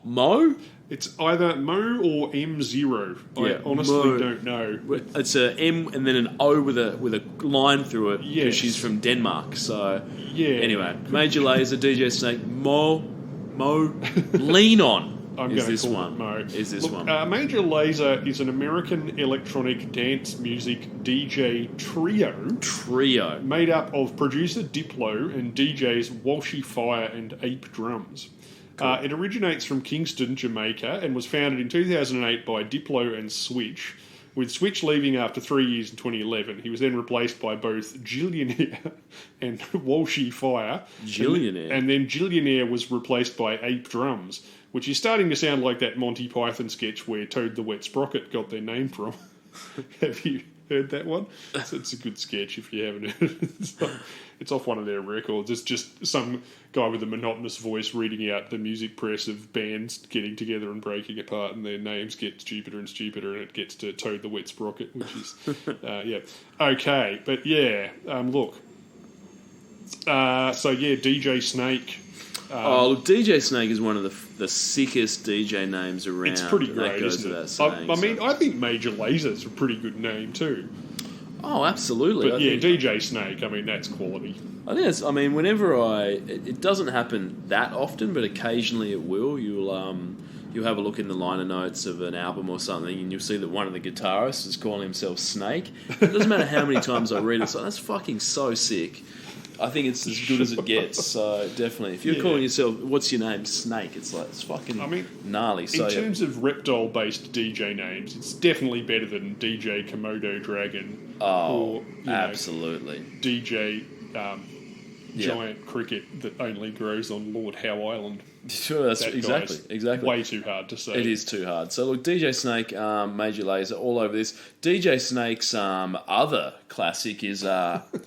Turned Down for What? Yes. With Little John. Yeah, yes. Now, that's another banger. So DJ Snake, he's got 2 big hits. He's probably got others in his catalogue, but straight off the bat, there's 2 big ones. So. Yeah, look, DJ Snake, as you say, was a man who saw the future of music.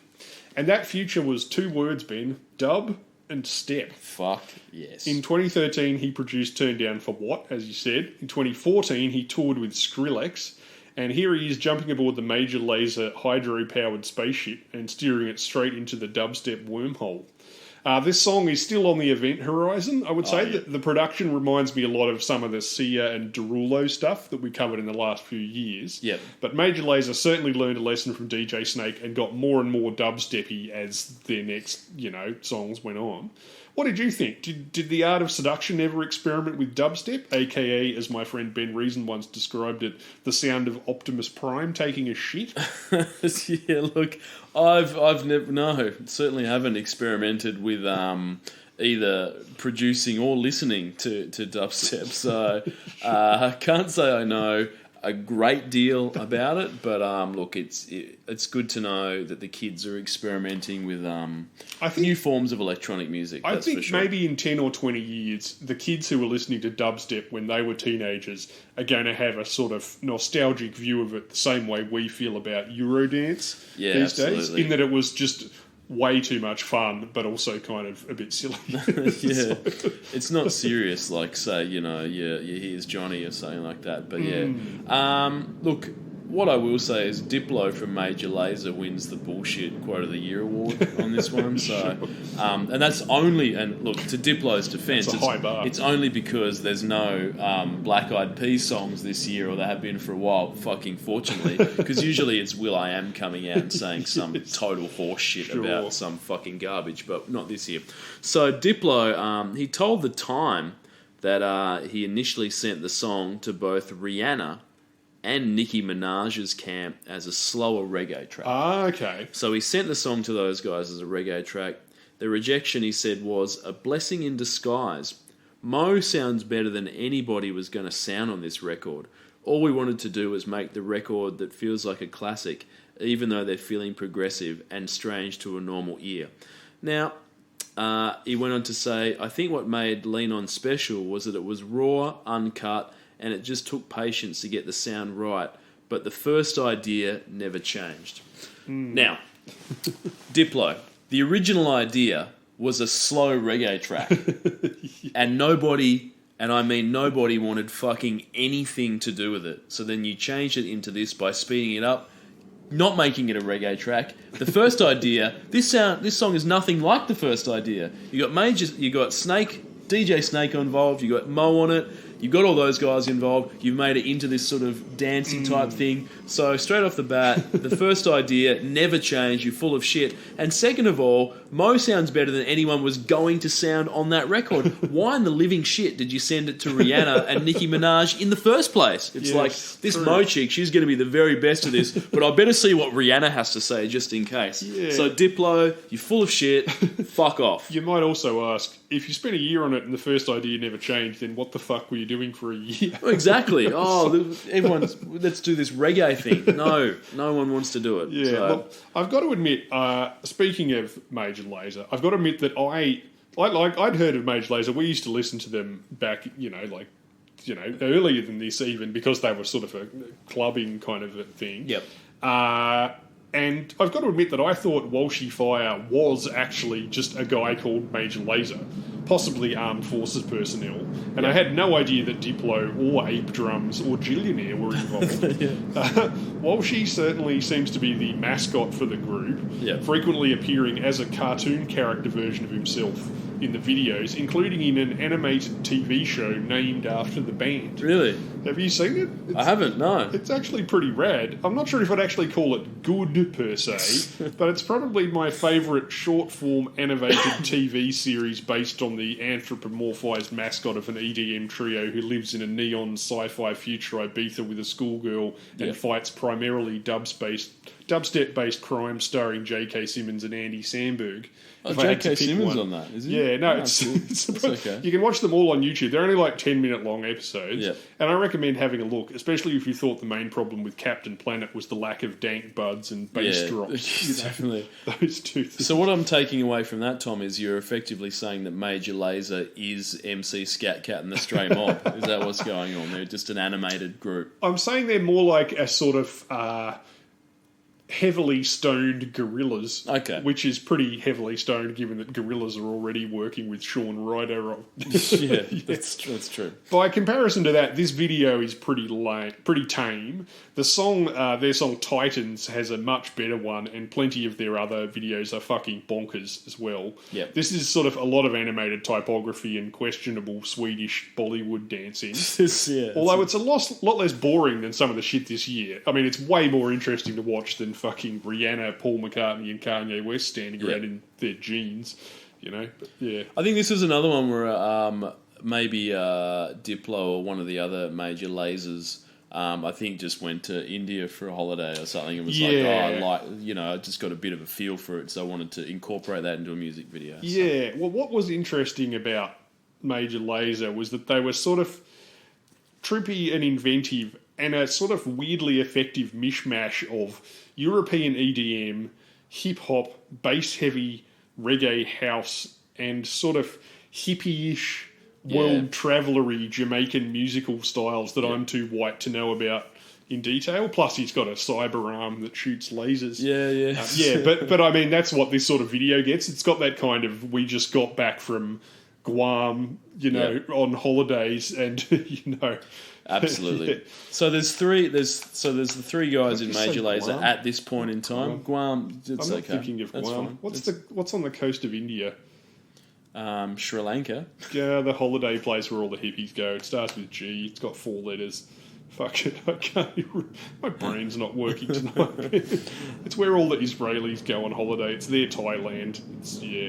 It's not Guam. Anyway, but it's right. Yeah, no, that's what the video looks like. It's sort of hippie stoner thing, If you made it now, you'd probably get in trouble for a bit of cultural appropriation. But at the time, it's okay. It's fine. No, it's fine. It's just a bit tacky. So there's the couple of dudes from Major Lazer at the time, and then DJ Snake pops into the studio. So this isn't a case of too many DJs spoil the broth, Tom. This is a case of many hands make light work, I believe, Tom, because it sounds like Major Lazer by themselves, they're doing pretty good. You get DJ Snake into the mix, you get Mo into the mix, and then boom, you get this hit. So it's okay. Diplo first met Mo, Tom, in Amsterdam. Of course he did. When the Danish singer rented out an Airbnb in order to meet him. Now, I tried to drill down on the details of this. I didn't really know, does Diplo run is he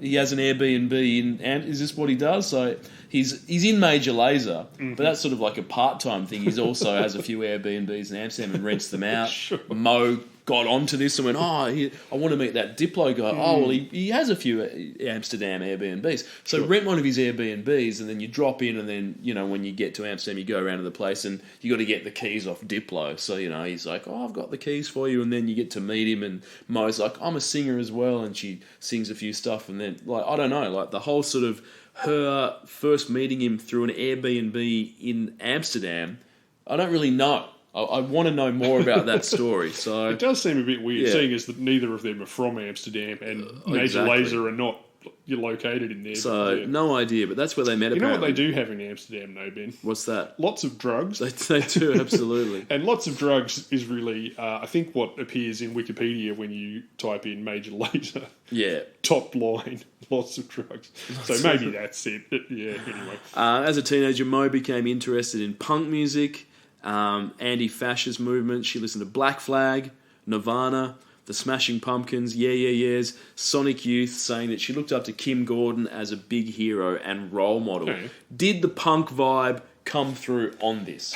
Well, I'd say it came through as much, if not more, than the supposed punk vibe on Happy by Pharrell from last week. Exactly. That was punk and heavy metal, I believe, in those two. Yeah, it's about as punk as the guy from Wall Street. But yeah, definitely. But when I listened to this, if you listen carefully, I could hear Henry Rollins. I could hear Billy Corgan. I could hear those in her vocal. She was like, yeah. She's not just your standard kind of bland EDM vocal person like, Neon What's-Her-Face from last week, where they just hire someone who can just do the lyrics. She is bringing something to it. Like in the video too. Her dancing is like it or not, it's a big chunk of the video. It's not like, and she's not in this band either. No, so she's not. That's her. She's bringing something to the party, which is kind of cool. I don't know whether Mo has collaborated with Kim Gordon, the Yeah, Smashing Pumpkins, Nirvana, Black Flag. I'm not sure whether she's done any collabs with those guys, but look, it's good to know that she's got some influences that aren't just general garbage. So good stuff. Spotify announced in November 2015 that this had overtaken Ed Sheeran's Thinking Out Loud, Tom. Yeah. To become the most streamed song of all time with 500 million plays worldwide at that time. Yeah. So end of 2015, this is the most streamed song in the world. Well, it deserves credit for knocking Ed Sheeran off the top of the pile. Absolutely. Obviously now that's been overtaken by an array of songs, but at the time, I think I'd heard this, but I didn't realise it was that big. I don't like this as much of a lot of their sort of weirder, dancier stuff, but you can't argue with the results. This sold 13.1 million downloads and was, as you say, for a time, the biggest song on YouTube and on Spotify. There you go. Which is not bad for 4 people you probably haven't heard of, plus Diplo. Yeah, absolutely. Indeed. Lyrics, any highlights? Lyrics are credited to Junior Blender, DJ Snake, Mo and Diplo. Like a lot of dance music, this is really a vehicle to get to the repeating chorus, which is blow a kiss, fire a gun, we need someone to lean on. Yep. According to Mo, there were more words in the original along those lines until DJ Snake sped the song up, so they had to crush the lyrics down. Good on him. The message is that we all need love, even if you're a killer, Rastafarian, cyborg, superhero, pothead from the future. Sometimes you just have to read between the lines. You do, absolutely. Yeah. What I like about DJ Snake is he probably fucking hell, these lyrics are woeful. I'm going to speed the song up, and that way they can only fit 2/3 of them in. We'll have to cut some. Yeah. Fucking credit with it. I love this guy more and more. Yeah, totally. Now, I mean, what makes Major Lazer fun is their fucking energy. Oh, of course. And the slower something is, the less energy it has often. So no one's listening to Major Lazer for some sort of deep lyrical insight. No, exactly. I don't think. They want to save that for Taylor Swift, obviously. They're high as fuck and they want to dance. Yeah, exactly right, exactly. So DJ Snake, he has 27.5 million monthly listeners. So I wonder how much of that is turned down for what? Oh, I listen to that every day. That'd be 10 million, I reckon. I listened to that 5-10 times today. So yeah, Major Lazer 19 million. So there you go. And Mo, she's got 6 million. Yeah, I think she's got a big European following, like a bunch of people who recur this, like Tova Lo, and there's another one coming up that we talk about later. So it's not Major Lazer, DJ Snake, and Mo. It's not quite Kanye, Rihanna, and Paul McCartney, but it's getting up there, so that's pretty good. Yeah, and it's a better song. It's a way more interesting song. Yeah, absolutely. Now, interestingly though, Tom, if you jump on Discogs, this thing's going to cost you $47. Fuck. That's the cheapest one I can find. $47. That's the CD single. That's a CD single. Yeah, absolutely right. There is a dude on here. I don't know whether this is extremely optimistic or what, but he's trying to sell one for €100. So, which is $155. So good luck with that. Wesley Snipes once said, Ben, some motherfucker is always trying to ice skate uphill. Look, all right. What do we got next then? Oh, well, Tom, up next is... 13th of April? Yeah, for 6 weeks, I believe. Is that correct? Yep. Wiz Khalifa featuring Charlie Puth. See You Again, Tom. Now, is there a song in the history of recorded music more emotional than this tribute to fallen Fast and the Furious star Paul Walker? Well, look, we know you love a piss weak piano ballad. Oh, Ben. don't I? Let me ask you this. Could one be improved by a bunch of shithouse auto-tuned raps about a movie star who was not very good at acting, spent a decade encouraging young men to drive dangerously fast, then died by smashing his own car into a lamppost doing double the speed limit down a suburban street, and was romantically involved with 2 different 16-year-old girls when he was in his 30s? I think so. Is that a plus or minus to your interest level on a piano ballad, would you say? makes it more interesting. Yeah, definitely. I'd say so I much think it's like a Daryl plus. Summers wearing a pair of arseless sealskin chaps, it's more interesting but less ethically sustainable, I think. I completely agree, Tom. But yeah, look, it does make it the song. It does make the song more interesting, but it makes the surrounding circumstances of the song more interesting for sure. Context goes a long way. Now, the message of this song, it's a rather emotional message. As I said, it's a rather emotional song. Is that Paul, as you said, Tom, Paul Walker tragically passed away in a car accident. He's dead, and he may have been taken from us, from the earth too soon, from us too soon. But we will, and all of us, if you believe in love enough, and you believe in life enough, and if you have enough faith, Tom, the message of this song is that we all will get to see Paul Walker again on the 5th of April 2015 when Furious 7 hits the screens. Yes. That's the message of this song. So just if you believe enough, you'll be able to see him at the cinema because he filmed most of that film when he died, so they're still going to release that stuff. Yeah. They had to have a body double, I think, like Brandon Lee in The Crow. Yeah. So I think they got Paul Walker's brother to do the body doubles. Oh, okay. And some other bullshit. Anyway, that's grim. Yeah, This song, as you say, is commissioned. It's the only acting credit. Your brother's dead. You're in. Great. Oh my god! And he showed up for it. Fucking hell. Yes, this song was commissioned for the film Furious 7, as you say. I think that's the one where they get shrunk down and have to drive up the president's colon to perform emergency prostate surgery. As while far as I'm aware, Vin Diesel shoots cancer cells with a rocket launcher. Yeah, and then they get caught in the small intestine, and it's like, how are we going to get out of this one? Yeah, they were going to use the parachutes and stuff. Either way, the film clearly needed what Mariah Carey would call a thugged-out ballad, which is what we've got here. Yes. This probably classifies as a thugged-out ballad, I guess. Well, as you say, it really is kind of a love song to a dead guy. It is, with some suspiciously not very good raps in it. Yeah, look, I think if they were to remake Ghost, you could probably use this in that as well. So I wouldn't be surprised. It fucking would be. It would be, wouldn't it? If they did Ghost now, it'd be fucking hip-hop, wouldn't it? Absolutely. Now, look, Tom, I don't claim to know Paul Walker personally. I don't claim to know that much about him, but I can imagine that he went out the way he wanted to, crashing into a pole at 150 kilometres an hour. Or maybe not. Maybe he was nothing... Sorry, Tom. Maybe nothing like the character he played, as you said, for over a decade in several films, with a penchant for speeding cars. We don't know. Maybe, just maybe in real life, he was more like his character in the Freddie Prinze Jr. vehicle, She's All That. Maybe he was more like that in real life. Maybe his ideal way to go out was picking the rankest chick at school and daring his friend to finger blast her at prom, and then when she took off her glasses and brushed her hair and turned out to actually be hot as fuck, he had a heart attack and died. Maybe that's the way he wanted to go out. But I guess we'll never know. If I wanted to go out, crashing into a wall at 150 Ks or having a heart attack because he wanted to bang a hot 16-year-old girl, we will never ever know. But Tom, based on your research, probably the latter. Yeah, I think. So yes. Might be that. Well, it wasn't just high school age girls hoping to get a last taste of Paul Walker that bought the song, because See You Again became both Khalifa's and Puth's biggest single to date.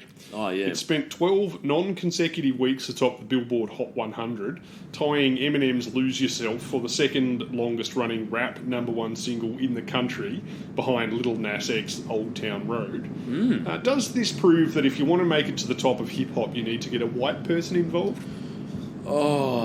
I mean, I know you're often complaining about the lack of white representation in hip-hop. I am very much complaining about that, but let me think about this. Is Pitbull a rapper? Does he count? You get Pitbull It's in. a question that none of his songs have successfully managed to answer, so... Yeah.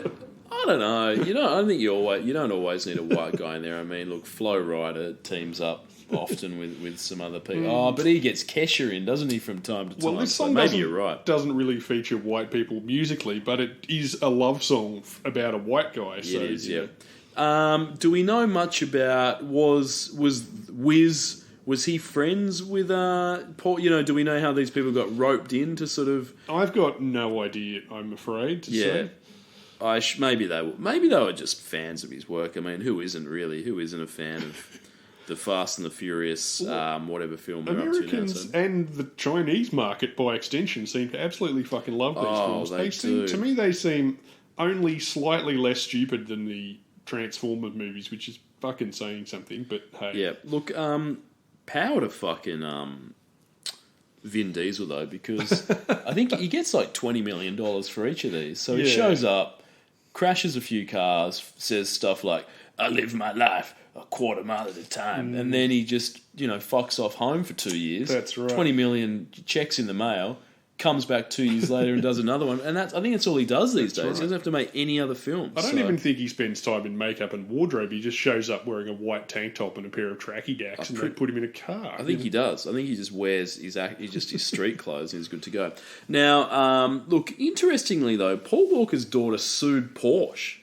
And they settled out of court, which seems wild when you think about it. I'll never really understand the American court system. I'm sort of like thinking, if you're driving a car at 150 k's an hour in a 70 zone and you crash into a pole and die, I assume that's probably your fault and may not have anything to do with the person that constructed the vehicle. But Porsche decided to settle out of court, so look, there you go, all good. Moving on, though. Wiz Khalifa is Wiz Khalifa. It's not his real name, Tom. It's Cameron Thomas. That's his actual real name. Sure. There's no jokes there. Is Wiz a reference to the Michael Jackson as the Scarecrow film, The Wiz, do you think? Oh, I hope so. Is it wizards in general? Or is it the fact that he's like a whiz kid? Or he loves to just take whizzes all over the place? That's strange, isn't it? And I mean, the Khalifa, is that a reference to the Burj Khalifa? Yeah. Is he saying that he's pissed off the world's tallest skyscraper? I don't know. I'm not really sure. Look, Khalifa, it's an Arabic word meaning successor and wisdom. And apparently his name wisdom was shortened to Wiz. Okay. And then Khalifa. So basically what happened was he was called Young Wiz because, quote, I was good at everything I did. So they just called him Wiz, and his granddad called him Khalifa, so that's where the name stuck. He was so committed to that stage name, Tom, of Wiz Khalifa, that he got a tattoo on his 17th birthday, Wiz Khalifa tat, so he was committed to that. He was committed to the name, which I do like. Do you think Lenny Kravitz has a Romeo Blue tattoo somewhere on his body? And when people ask him what he's like, it's what it's all about. He's like, Shakespeare, like Shakespeare. Because I don't know, that first stage name. Some people it's going to come back to bite them. Was that Lenny Kravitz's first stage name? It fucking was. Yeah, he performed under the name Romeo Blue for several years, and people went, "That's fucking woeful. Why don't you just use your actual name?" So he did that. But Wiz Khalifa is running with that, so that answers the question that I posed. So I'm 100% down with the Wiz because his first single. Say Yeah, I don't know if you know that one, Tom. I don't. But it samples seminal Dutch Eurodance group Alice DJ single Better Off Alone. Oh, okay. Which is one of the fucking best songs of its era. So he's out of the gate, Wiz, with it's just a Eurodance track. It's just a 90s Eurodance track with him rapping over the top of it. So that's where he starts. And then a year or so after that, he follows it up with the track Black and Yellow. You know how it is when I do it up. Everything I do it big, black and yellow. Do you know that one? It's another fucking banger. So that's an ode to the band Striper. Only reached, well, no, he's yellow from, and black. He's from Pittsburgh, I believe, and I think Pittsburgh loves a bit of yellow and black. Might have liked Striper. Only reached the top 30 in Australia, but I was living in Europe at the time. The Black and Yellow dropped, and it was fucking all over the place. So I was like, yeah, that's great. So everything I do it big, Tom, and.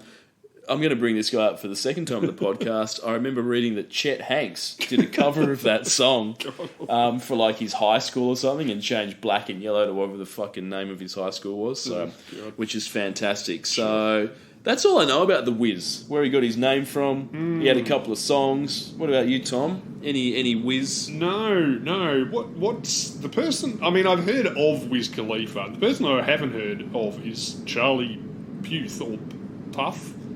Puth? I'm guessing it's Puth. Yeah. What's the Charlie Puth story? Well, the thing is, I don't really know that much about the Charlie Puth. Look, it's hard to really say anything about him rather than just, what happened was... Charlie Puth is white. There's your call. Yeah. Just double checking. I thought that was him in the video, but I wasn't quite sure because it's mostly clips from Furious 7, as you'd Oh, the video clip is mostly clips from Furious 7. You're absolutely right. Did you like the video? Did you think there were enough shots of Paul Walker giving Vin Diesel fuck me eyes? Oh, yeah. I think it could have used another 17 or 18 slow shots of that. It could have, yeah. Look, in front of a sunset. Like, it was good because what it said was, I don't actually have to see the Fast and the Furious film now because I think everything I need to know is contained within sort of that. So, Apparently they're about family. I'm not quite sure how that works. It's all about the family. Yeah, absolutely right. So, so I don't know about... Do you know anything about Seth? About Puth? Yeah, about Puth, sorry. I don't know. Yeah, I didn't bother looking into that guy either. So. Nah, he's the least interesting part of this. No, look... Not counting the fucking movie. So, look, yeah, what I can say is that this is pretty boring, his part. Like, sort of, so... I mean, as you said, it is a piano ballad. So, yeah, Wiz does the pretty tepid raps, let's face it. But then Charlie Puth, he shits all over it with his sort of falsetto annoying... I don't know when I see you again. So I personally would have preferred, I think, if they'd just let Wiz rap the whole way through. Exactly. Wiz could have even just said that, I don't know when I'll see you again. It would have been fine. And maybe probably sampled, like as we learnt with Wiz's first song, he sampled obviously Alice DJ. Probably should have just sampled more of that for this song. Like replaced Charlie's shitty piano with Alice DJ or maybe Alex Party, something like that. Just had Wiz doing the "Never See You Again" part, and it would have been a way, way, way better song. Well, I mean, Eminem is one of the most highly acclaimed rappers in human history, and even he struggles repeatedly to mash rapping with ballads together. Like, they don't... I mean, he's had chart success doing that, but musically speaking, it's still... a bit touch and go whether it actually works or not. Yeah. So, this sort of piss weak piano ballad with weird raps crowbarred into it about a guy who's not in it.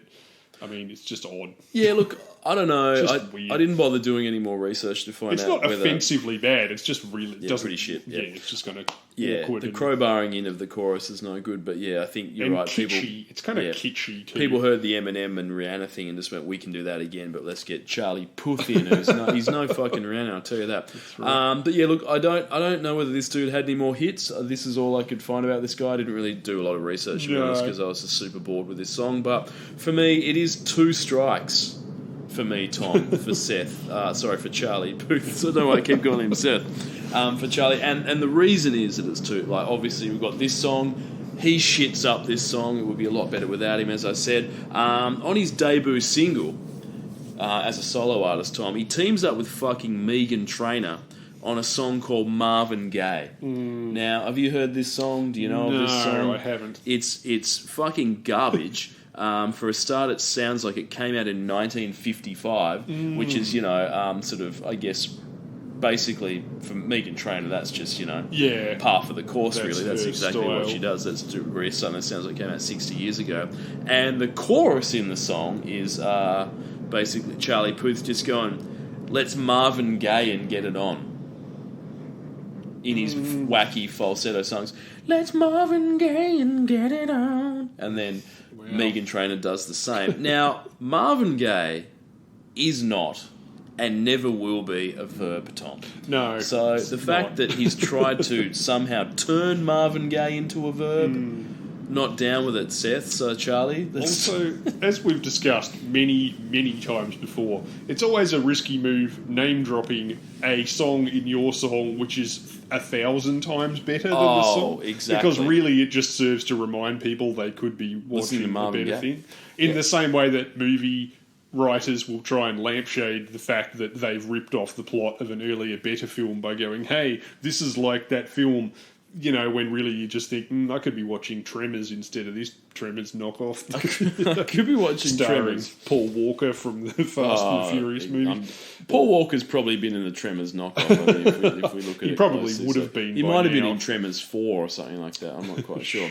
But look, Puth described this song as, quote, soulful pop with a little bit of hip hop undertone. That's how he described the Marvin Gaye song. Oh, so okay. Without you hearing it, you probably can't comment. But let's just say I assume he's never heard hip hop based on that comment. So. Well, he certainly never heard of thugged out ballads. That's for he sure. certainly hasn't exactly. Now, the lyrics, I don't want to.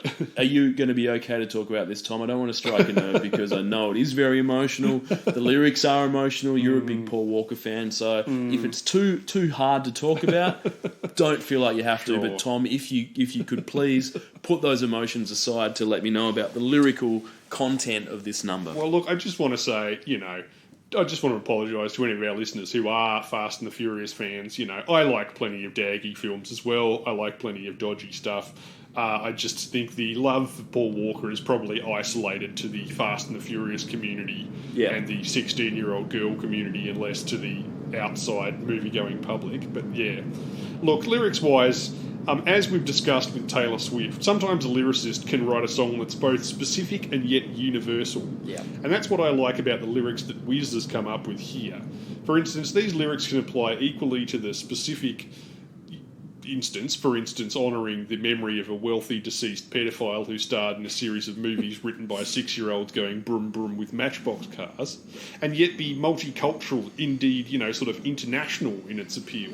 Yeah. For instance, it could equally be sung by, I don't know, say, one of the 9/11 hijackers for his fallen comrades, Good. Dang, who knew? All the planes we flew, good things we've been through, that I'll be standing right here talking to you about another path. Something told me that it wouldn't last. Had to switch it up. Look at things different. See the bigger picture. Those were the days. Hard work forever pays. Now I see you in a better place. You know? Absolutely. Surrounded by virgins, obviously. See what I mean? It's got crossover appeal. It does have crossover appeal. Do we know, are there any links between Wiz Khalifa and Al Qaeda? Do we know? Well, all I will say is that Fast and the Furious movies and 9/11 featured a lot of explosions. They certainly did. And vehicles entering buildings at unusual angles. Yep. And look, I don't want to draw attention to his name, but it is Wiz Khalifa. So, I don't know, draw your own conclusion from that. Jet fuel can't melt steel beams, Ben. I'll tell you that much.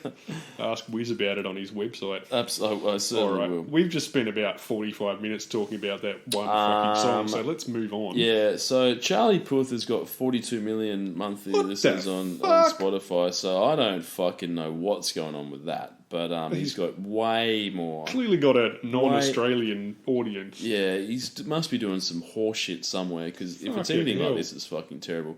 Wiz Khalifa, 26.7 mil. Good on Wiz. Yeah. Just want to point this out, Tom. He has a Halloween pumpkin tattooed on his cheek. So let's hope this hip-hop thing works out, because if it doesn't work out, he might struggle to get gainful employment in the outside world. But look, he's probably made enough money off this, so that's okay. Unfortunately, there's no copies for this for sale on Discogs at the moment. So if you want a copy, you're out of luck. The last copy sold in 2020 for $12.50. Or you could just buy the Furious 7 soundtrack. Buy the Furious 7 soundtrack, and this will be included as well as some other sort of tracks on there. So half-assed raps. Yeah, I assume so. I don't really know. I haven't looked up the Furious 7 soundtrack, Tom, but I don't know. Furious 7 original motion picture score. If you buy the score, you're going to get... if you buy the score, I don't know whether you're going to get... You might not get this Wiz Khalifa song on there, so don't worry, I won't bother. Is that Hans Zimmer? Yeah, I assume it is. Okay. So up next, 25th of May. 25th of May is this just for 1 week too? It sure is. This is Grace featuring G-Eazy. You Don't Own Me, Tom. Looks like you got your wish, Ben. Here are some sick white raps at the top of the chart. Absolutely right. G-Eazy's the new Snow. I'm calling it now, which is good. Now, Tom, here's a question for you. Does this fit into your quote, we need a new Amy Winehouse category? Well, it could do. Almost. I mean, they've been trying to do that with a young, soul-ish sounding ingenue since then. We have one every couple of years.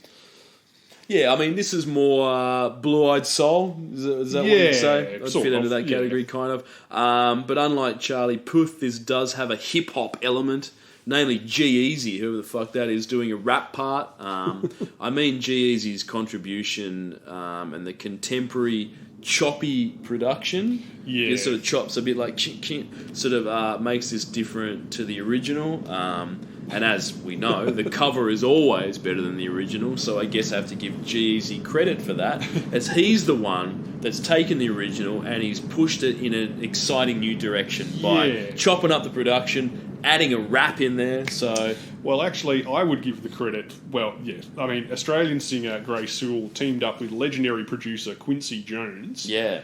She's only 18. Yep. And Quincy Jones is God knows how old. To remake Leslie Gore's 1963 single, You Don't Own Me, as her first single, with the help of rapper G-Eazy and rap producer Parker Eagley.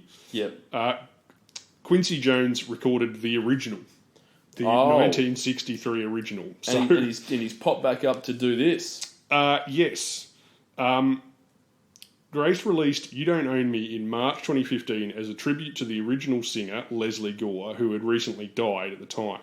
Quincy Jones returned to co-produce the track, so saying he teamed up with a 17-year-old from Brisbane is a nice way of saying that Quincy Jones, who recorded the original 52 years earlier, wanted to re-record the track in honour of the singer's passing and asked the teenager if she'd be up for it after he met her at a charity dinner and told her about the song, which she hadn't heard at that point.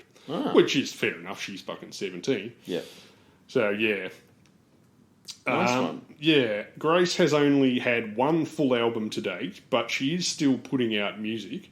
In 29, she started calling herself Say Grace One Word and put out an EP named The Defining Moments of Say Grace, Girlhood, Fuckboys and Situationships, which is the kind of thing that happens when you let 21-year-olds come up with album titles, Ben. Absolutely right.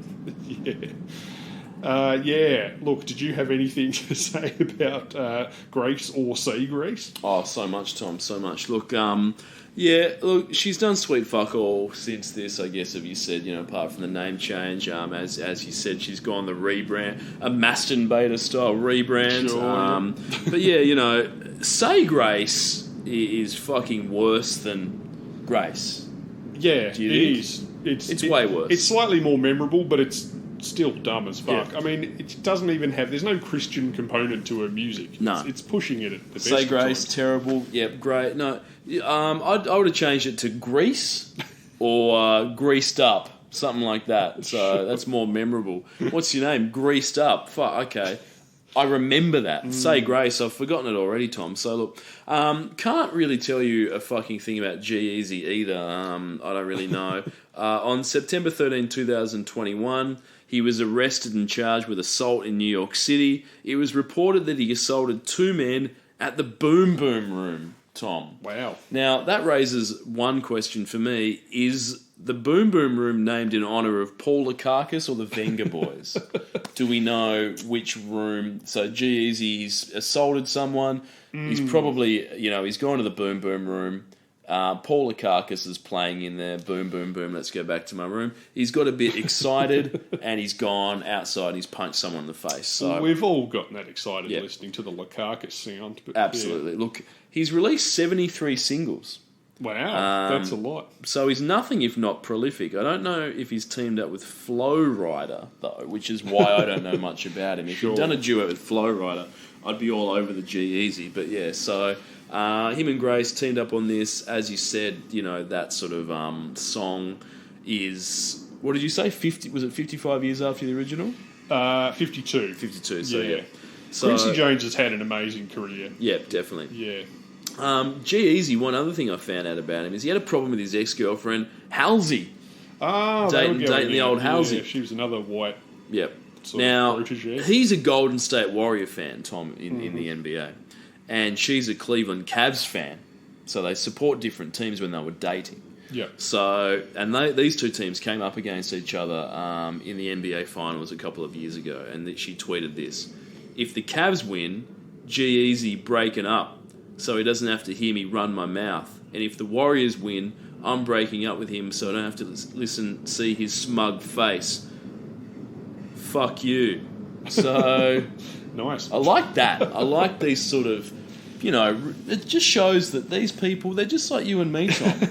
G-Eazy and Halsey, they're just like, they're together, they support different sporting teams, and if one of their teams beats the other one, they're going to break up and go their separate ways. A bit of Twitter heat, fuck off, etc. Yeah. So I like that's that nice. she needed to share that with the entire world as well. That's great. And Tom, interestingly, they broke up ultimately, so that's good to know. Happy ending to that story. Sure. So Yeah. Oh, and if you're wondering why he's called G-Eazy, it's because his real name is Gerald Earl Gillum.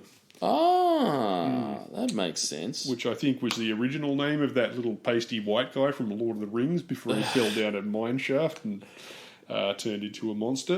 Look, the original song by Leslie Gore, You Don't Own Me, was considered a second-wave feminist anthem, being one of the first major pop songs to assert female independence and denounce male possessiveness, which is a big deal in 1963. Yeah. Gore was also 17 at the time, like Grace. And her version was a far bigger hit, getting to number 2 in America for 3 weeks, and was only kept off the top spot by I Wanna Hold Your Hand by the Beatles. So, that fucking Paul McCartney But guy. I mean, that's if you're just under the Beatles, that's pretty good. Her other big hit was It's My Party. And I'll cry if I want to, etc. That's another big hit. There, Grace said, when I heard it for the first time, I thought it had an important humanist quality. As I got older, feminism became more a part of my life and more a part of our whole awareness, and I could see why people would use it as a feminist anthem. It's difficult to be a woman in this industry. I'm around men all day, but I know who I am and what I want to do, and this song speaks to that. It's so important to go after what you want, to be strong. Leslie's generation paved the way, so I felt like this was a way to say thank you and to keep that momentum going. I'm guessing she won't be covering Leslie Gore's next single, That's the Way Boys Are, which was about how if your emotionally stunted partner gives you a black eye, you should forgive and forget, because, boys will be boys. But it was 1964, what are you going to do? Yeah, that's true. Anyway. Look, what I know is that, as you mentioned, she's had this big hit, Grace, when she's 17. She's had the name changed to Say Grace. Yep. I haven't heard a lot from her as Say Grace, or even much more from her as Grace, but I think she should be proud of this song because, as you said, it had a really, really, I think, good message, and she's able to take that original and sort of probably put it back in the spotlight. A lot of people may have missed it the first time around. It is a very good song, I think, so she's done that. And it's a great song. Yeah, absolutely. Really so she's brought that back into sort of, the public eye, which is fantastic. And it featured also, what she should also be very, very proud of, is that it featured in a 2017 Toyota Corolla commercial, albeit with her vocals removed. So she's not leaving a lot of her contribution. Well, none of her contribution, but I think she should be proud that she can watch that Toyota Corolla ad. She's sitting at home, she's watching TV with her family, the Toyota Corolla ad comes on, the song's playing, she can say to her family, this is me. Well, not technically, it's not because I didn't write the song or produce it, but I'm singing on this, although they've taken my vocals off because they weren't suitable. And I think that's a moment to be proud of, I think, Tom. Oh, definitely. Yeah. Look, Ben, I assumed prior to doing this list that, much like most of our audience, you know this song better from featuring in the much-loved first Suicide Squad film soundtrack as Harley Quinn's theme song and also in the trailer. That's still better than being Jared Leto's Joker theme song, I've Become So Numb by Linkin Park. Just kidding, that would be far too subtle a music cue for Zack Snyder to put into a film. That said, Ben, this is our third music song of the year. Wow. We haven't seen this much ARIA movie action since Bryan Adams was steaming up the charts with his panty-dropping cinematic sex jams like Run to You, Summer of Sanchez, and Everything I Do It on Your Coffee Table. Those were the days, and we really haven't been back to that era since, the mid-90s. We haven't, no. 3 movie hits per, in a year, like specifically written for films. It's pretty cool. Absolutely, yeah. Look, credit credit to the I mean, artist. this for bringing wasn't this back. specifically written for films, but you know what I'm talking about. Yeah, I know what you mean. Yeah, absolutely. Look, let's jump into these Sure, lyrics. yeah. Look, written by David White and John Madara, between them responsible for such edgy up-to-the-minute hits as Gee Whiz, At the Hop, and Sadie Brackett, the cleaning lady, end bracket. Wow. Remember, this is 1963 we're talking about. So what does G-Eazy bring to the party, and he'll cry if he wants to? The sick feminist raps, the original was sadly lacking, such as, good. I get bored of basic bitches, she's the baddest, straight up vicious, texting her and asking her if she's alone and if she'd send some pictures. She said no, well goddamn, she said come over and see it for yourself. I like that Gerald's idea of a feminist is a chick who won't SMS you vag pics, but does insist that you take the bus all over the way over the house to look at it in person. Absolutely. You know, she's putting her foot down there, she's drawing a line and saying, you know... And that's why Kesha couldn't do this song, because he'd do the rap and then it just... She'd be straight out to the public toilet. Well, yeah, when she says no, you go, well, I don't believe that. You know, Kesha's got a fucking massive file on a computer that's just public toilet snatch shots, but there you go. Anything else to say about this one? No. So this will cost you $9 to buy. There's only one for sale that I could find. So there you go, from Grace. Grace herself, I couldn't find her on the Spotify, probably due to the name change. Well, she doesn't have much, as stated. She's only got 2 EPs and 1 actual album. Yeah. But say Grace, after the name change, she's got 2.5 mil on the Spotify. Yeah, she's still working. She must have something going on. And she's only like fucking, what? If she was 17 back then, she's like 24 now, something like that. So she's got years ahead of her. So definitely. G-Eazy has 14.6 mil listeners on the Spotify. So but he has all those singles, He's got 73 singles, so he's a quantity over quality man, Tom, and that's what I like about Spotify. It doesn't reward quality, it just rewards the fact that you've got 9,000 songs on there, and hopefully someone will listen to enough of them that you get that many listeners, so good stuff. Next one? Yes. Cool. Okay, this is 1, 2, 3 weeks. 3 weeks. This next one, Tom. Taylor Swift is back. So the Swifties who I know listen to this podcast, they'll be happy. This one's featuring Kendrick Lamar, and this is Bad Blood. This is when Kendrick Lamar was just lighting the fuse on the rocket ship as well. He's about to fucking blow up. Absolutely. That's the thing. He probably already has in hip-hop terms, but like he's about to hit the mainstream crazy time. Correct, Tom. Yeah, I mean, I think another number one from Taylor. She was on fire in this period, as we know. Just every song she released went straight to number one. I hadn't heard this since 2015, I don't think. It's been a while since I've heard this one. I remember the chorus, very, very catchy chorus, so I'd sort of forgotten Kendrick was even on this song. Yeah, me too. I couldn't remember it, and then I watched the video clip and went, oh, he's on there, although he's only on the remix, which is the single version, which is in the video clip. The album version is just Taylor, so she's featured on this one, so there we go. Look, as you said, I think Kendrick at this stage, well known in hip-hop circles. I think, don't know what era this is, Good Kid, Mad City, maybe around that time. To Pimp a Butterfly, I can't remember. But anyway. But the point is that he hadn't had his breakthrough pop hits yet. So I think, still well known in hip-hop circles. So I think, when he released Humble, whenever that came out, like a couple of years ago, I think that was in the pop charts, and then became a bit more of a sort of well-known name. But he's not afraid of collaborating with all the top hip-hop artists, Tom. Though that's the thing with Kendrick. He's always collaborating all the finest hip-hop artists that you can think of. Taylor on this track. Imagine Dragons he's teamed up with. U2.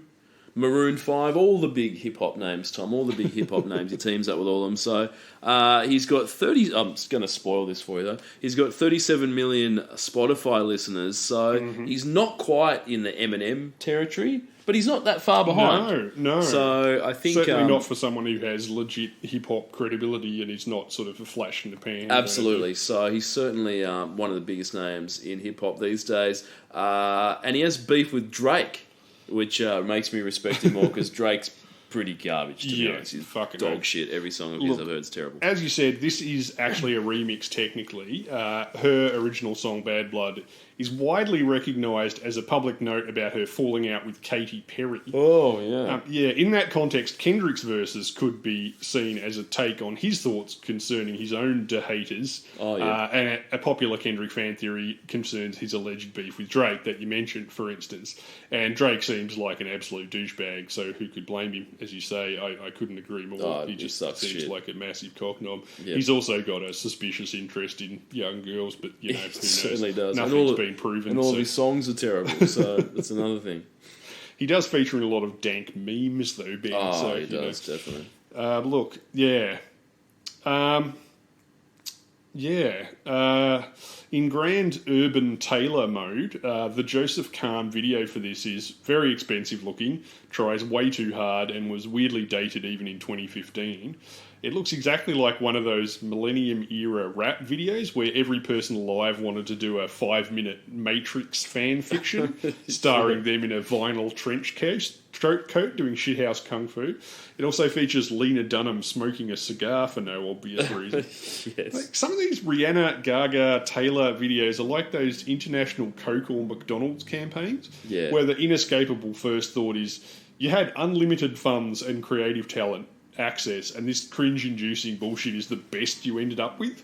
But obviously the problem is a combination of too many corporate cooks and too much seasoning of the brand.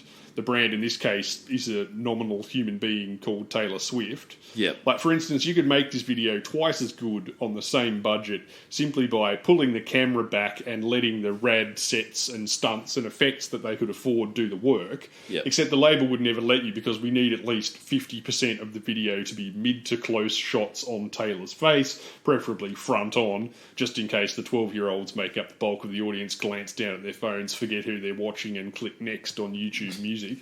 Absolutely. Yeah, I mean, what do you think? I much prefer Taylor when she embraces her sort of am-dram dorkiness, like in Blank Space, as opposed to when she tries to sound cool. You know, I mean, you can't do a fucking diss track if the worst thing you're going to say is "we got problems" and then refuse to say who the song's about. Yeah, you know, exactly. That's not a diss track's arsehole, Ben. I want to hear Axl Rose with a shopping list of grievances going down every person who's pissed him off that week and talking about how he's going to physically assault them the next time they see each other. You know. Yeah. Like Biggie doing a "Who shot ya?"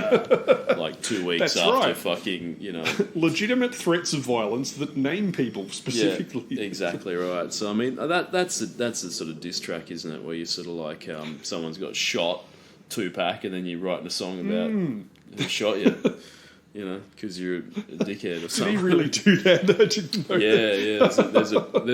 Yeah. 2-pack got shot in a recording studio outside the recording. This is not when he died, though. No. This is before that. And then I think like Biggie released a song like real soon after called "Who Shot You." Wow. And then didn't say who it was about, but it's implied. So there you go. So like that's Chicago right now. Actually. Yeah, exactly. So I do like that sort of diss track where it's like a direct sort of thing. But this as a diss track, this is weak as fuck. So, or is Taylor playing it safe because she knows that Katy Perry is friends with Snoop, and Snoop has been charged with murder before. He was not convicted, but maybe. She's like, if I diss Katy... She's still got those gangbanging trophies up on the wall. Katy, she is a, quote, California girl, as we know, so she's in tight with all those hip-hoppers. The West Side. Remember she Googled hip-hop and West Side, West Coast hip-hop? She Googled that and found out about Snoop Dogg, so she's friends with all those guys. So, she might be a bit afraid. But, look, anyway, as you said, Tom, this breaks with the tradition of Taylor's songs being about betrayal from a love interest, which is what all of her other songs pretty about. much all of them, This song's about betrayal from a fellow entertainer. So she's expanded her subject matter from one topic into, well, two, albeit strongly related topics, but she does have two distinct things she's talking about. Now, as you said, the rumours are Katy Perry, but it's never been confirmed. So I, for one, actually think that it might be Lou Bega. Ooh, yes. I'm throwing that into the ring. I mean, he's about the same level fame-wise. Exactly. So easily I think could be. They used to be friends, and they had a bit of a falling out. So, because when he did that song about I've got a girl in Spain and a girl in Rome or whatever, he didn't specifically mention like Nashville or something, and Taylor got all pissed about it. So that's what I know. So, but as you said, like the video clip, It does have that action blockbuster sort of vibe. They seem to have spent way too much money on it for the poor result that came out of it. Yeah. Some of the shit happening in the background behind Taylor's head is really cool. There's some awesome fucking fighting and stuff. Tom, is this the all females Expendables though? Is this how you'd sort of describe it? It's amazing. It's a veritable who's who. People must have pitched that. So, absolutely. It's all female Expendables. Who are you going to get in there? Well, so there's some models in here that I don't really know. Martha Hunt, Lily Aldridge, Gigi Hadid, I know her. Carly Kloss, Cindy Crawford. She pops up in this. Does she? Yeah, she's in this for a bit, yeah. Singers, Selena Gomez, Hayley Williams, Ellie Goulding's in this. Oh, okay. Didn't notice her. And Zendaya, don't know who the fuck that is. And then Jessica Alba, she's in this. Okay, yep. Lena Dunham, as you said. Ellen Pompeo and Mariska Hargitay. Namaste. So there you go. So that's the one funny joke in the. That's the one funny joke in the Mike Myers film, The Love Guru. Instead of Namaste, he says Mariska Hargitay every time. It's a chick off like Law and Order or something. But good that he's hilarious. got one joke in there, which is fantastic. Yeah, no, look, that's all I had to say about this. But it's not one of my favourites. No, it's like not I said, one I prefer her in kind of dorky fun mode as opposed to thinking she's in Romeo and Juliet mode or whatever. Exactly. Yeah. All right, what do you got for me? Lyrics credited to Kendrick Lamar and the now familiar trio of Taylor, Max Martin, and Heroes in a Half Shell back. Oh, these guys are back fucking every time. Like the rest of the song, the chorus doesn't have the bite to match the bark. Because, baby, now we've got bad blood. You know it used to be mad love. So take a look what you've done. Like, even if you strip out the white girl rap phrasing, it doesn't just scam. The second line needs an extra syllable, the third line needs two, and none of it has any punch. If the worst language you're going to use in the song is the word blood, then you want the word blood to hit on the end of the last line, not get lost in the first one. They realise this, so they bring it back several times in each chorus, except the repetition diminishes the impact. Plus, it still doesn't scan, so they have to add hey after each blood, which diminishes it even more and sounds even less threatening if you just yell hey on top of each thread. On top of that, every chorus contains the rhyme. Now we've got problems, and I don't think we can solve As a general rule, if you're trying to evoke cold steel, avoid using tepid, rubbery balls, I would say. Just, you got to work harder than that to do a diss track. Oh, definitely. I mean, there's no mention of a claw hammer or any sort of implement. Kendrick's a legit hip-hop guy. You'd think he could teach you how to do a diss track. Well, he's from Compton. I'm sure he knows how to sort of do a proper diss track.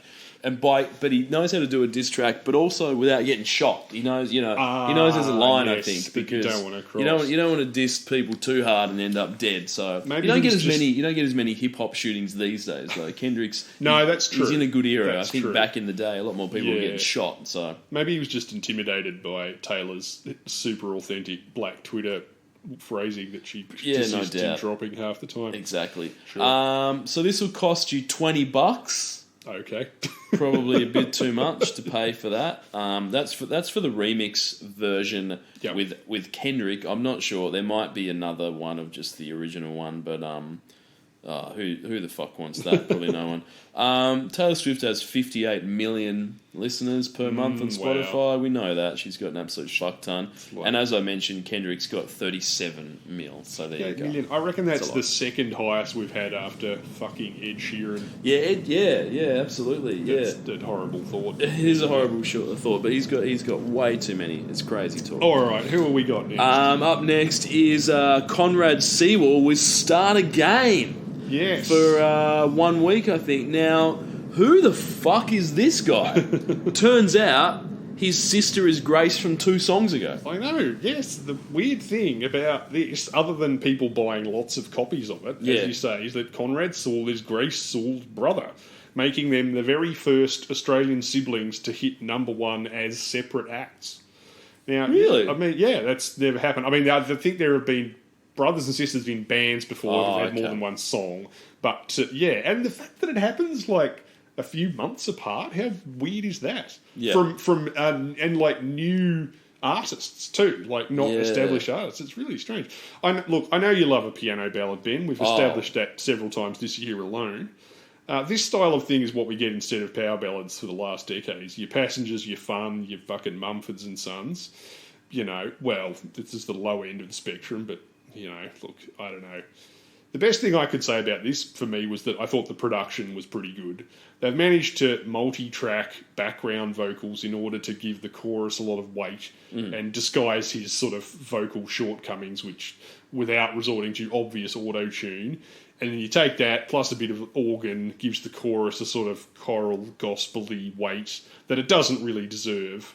But it does make me wonder why they don't do that more often, really, like in, say, that Veronica song from last year that just sounded boring as hell. Oh, Jesus. Why don't you you're in the studio already, you've got fuck all, why not just say, hey, look, can you punch up the chorus as much as we can get? Absolutely.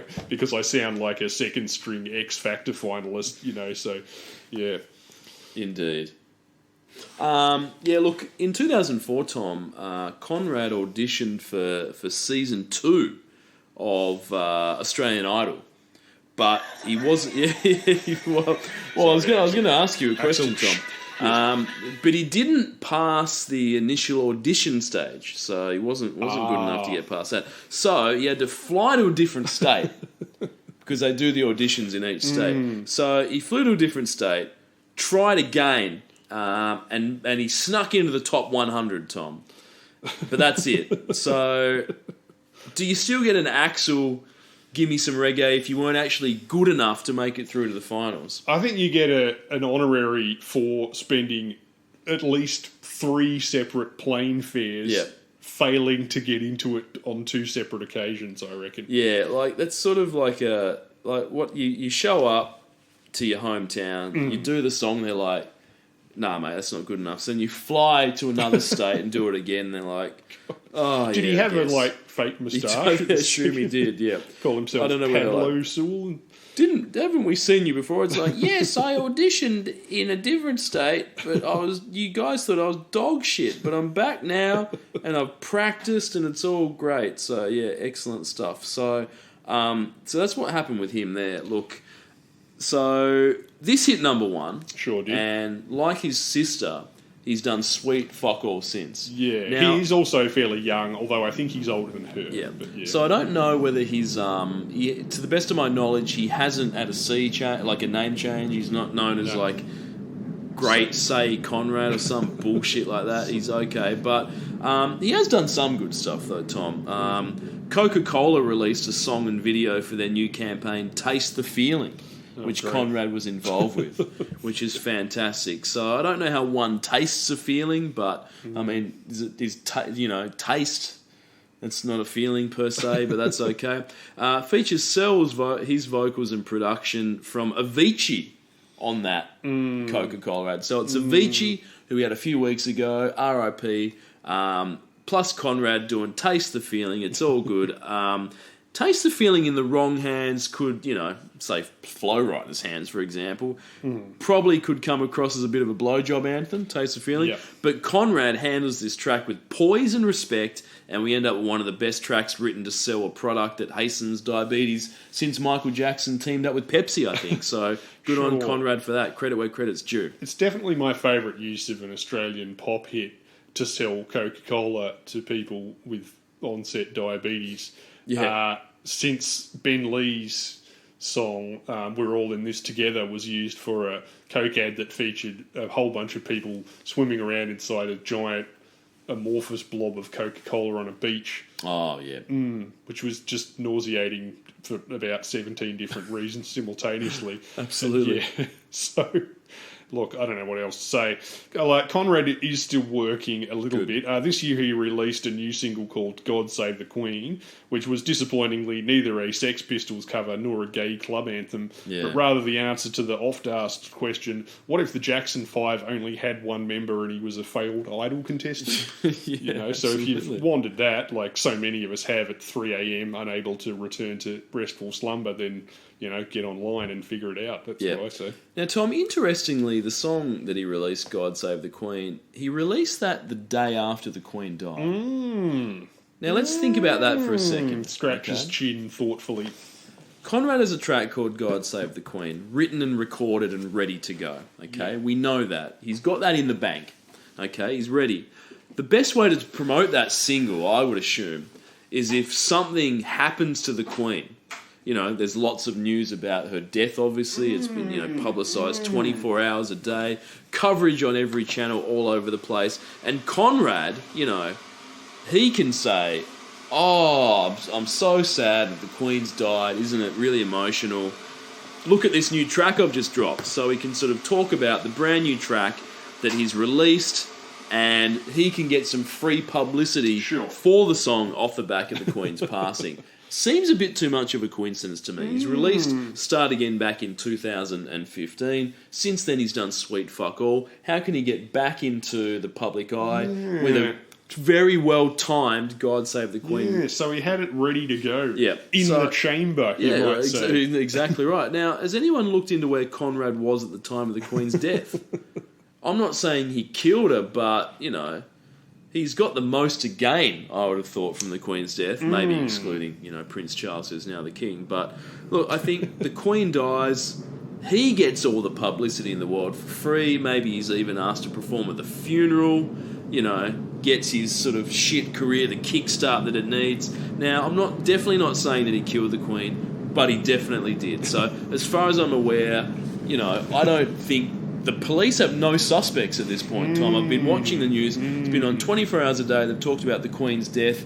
No one's in custody. They've got no suspects. They've got no leads on her death. Here's this guy who's released God Save the Queen the day she dies. I don't know. I just think it warrants some level of police investigation, at least a cursory glance as to if he was in the UK at the time. That's all I'm saying. No, it's only logical to me. So... Look, I'm going to move on from that because I don't want to get any of the royal listeners out there upset, start thinking about the Queen's murder again. I don't want anyone to sort of, have a restless night because of that. Exactly right. Because that's how things work these days. People come up with crazy ideas and the next thing someone's driving to a pizza place in Washington, D.C. looking for the basement. But the lyrics, did Conrad write these himself? Written by Conrad and producer Jamie Hartman. Good. Released on iTunes initially. Yep. Home time, I'm getting ready for a long night. They say you never miss it till it's gone. Well, you're gone, and I wish I'd done it better. Mostly I miss having you close to me, the only one who really ever knows me, and I'm sorry, I promise I'll do it better. So, straight bat, it's hard to criticise, just a bit sort of dull and mopey. Yep. The whole thing really hangs on the choral swell and the heart again, start again rhyme from the chorus. If anyone listening has forgotten this one, it's the one where the chorus goes, there's a hole in the middle of my heart again, and is just begging to have the word arse plugged into it if you have the emotional maturity of a grade 9 like I do. Yeah. So, that's about the most amusement I could get from this song, is walking around the house, making a cup of tea, singing there's a hole in the middle of my arse again. Yeah, absolutely right. Which is undeniably accurate. I think everyone has done that, so that's what this song will be known for. Sure. 3.7 million listeners on Spotify. What the fuck? That's significantly more than I could have ever imagined. This was obviously an overseas hit, because that's 3 million more than someone like the Veronicas, for instance, who've had a long career and not just, a pop-up. Look, he's been able to sell enough records to be able to afford like a tiger print jacket, I think, which is his Spotify. He's wisely decided to have exactly the same haircut as his sister, which is great because they're both a similar age and have the same complexion and face shape, so he looks a lot like just his sister's identical twin. And you can get this for $1.56. That's the cheapest one we've had so far. Yeah, that's about what it's worth, I'd say. Absolutely, indeed. Anything more to say about Conrad? $1.56 in CD form. Yeah. Oh, wow, okay. I thought this might not even be on CD, but fuck no. All right, who's next? Up next is Megan Trainor.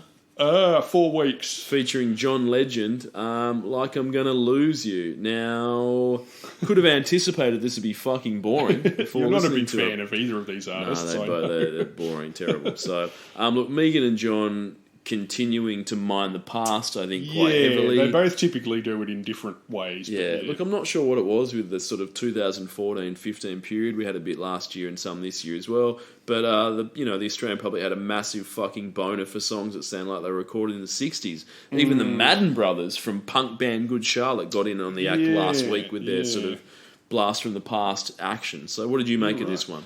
Oh, look, for all the people who heard the Piss Week pop gospel last week from Megan Trainor and thought, this is unfair, now how come we can't have some Piss Week doo-wop soul instead? Then your ship came in this month. Yeah. Not to be confused with When My Ship Comes In by Jill Sabule, which is better than both of these Kraft cheese sandwiches and made me long for the days when singers were permitted to have shit hair and hit wrong notes if they also did something unexpected occasionally. Sorry, what was I talking about? I got distracted. That's all right. Look, I don't know, Tom, but I have the feeling that this is a song written exclusively for the wedding receptions of cunts. Yeah, I think that was originally Wind Beneath My Wings, but clearly the M Train saw an opportunity to update that song for the times. Yeah, and by times I mean the wedding receptions of cunts. Yeah, So, I mean, there's a big cunt component of society, and a lot of them are getting married, and they need a song to have at their wedding reception. John Legend is clearly already working that market, and then Megan Trainor's come along and said, what if I drag it back from, an undisclosed period in the past to a specific period in the past. So look, anyway, Megan had this to say about the song, quote, it's about when you have those nightmares where your loved one passes away and you wake up sweating and crying. You check on them and they're still there, and you realise that you're not promised tomorrow, so you're going to love them like you're losing them. Yeah. Tom, those dreams you have where a loved one's dying? You know those dreams? Do you have those dreams? You know those ones? Where your loved ones are all dying and they're all dead and you wake up and go, thank God they're still... You know those dreams, Tom? I have have those had those dreams, but none of them have inspired me to write a Piss Week pop soul ballad featuring the guy who's married to Chrissy Teigen. Oh, maybe if the M Train was around at your house, you might be like, hey, M Train, let's write that. So, yeah, I don't know. I didn't quite get that from this song, but mate, I don't know, mate. Yeah. I don't want to. That is what she's saying. Her inspiration was she woke up from a dream, all sweating and crying, so loved ones are dead. So she penned it. It doesn't really have the emotional intensity that summary promises. It doesn't.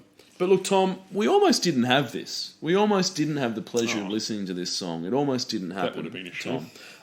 This is what Megan had to say. I wrote this song years ago, and it wasn't going to make my album. But my uncle, Burton Tony, the man, my Trinidadian uncle, he met my manager and forced them to listen. At gunpoint, we don't know. I'm not quite sure. She didn't get into that, but possibly. He said, you need to hear this song. She didn't show you this song. My manager listened to it and started crying. And she's like, you've got to cut this, right? I'll cut it as in make it. Make it. You got to make this. You got to record this, right? So, do you think a person working within the music industry who hears literally thousands of songs a year, is there any song that they could hear that would make them start crying? And if that's the case, would it be this song that would make them start crying? Well, it's quite possible that the manager had been up all night with Shaggy's manager snorting a mixture of crystallised MMA and high-grade cocaine. Possibly. And hadn't got any sleep and was in a very emotionally fragile state.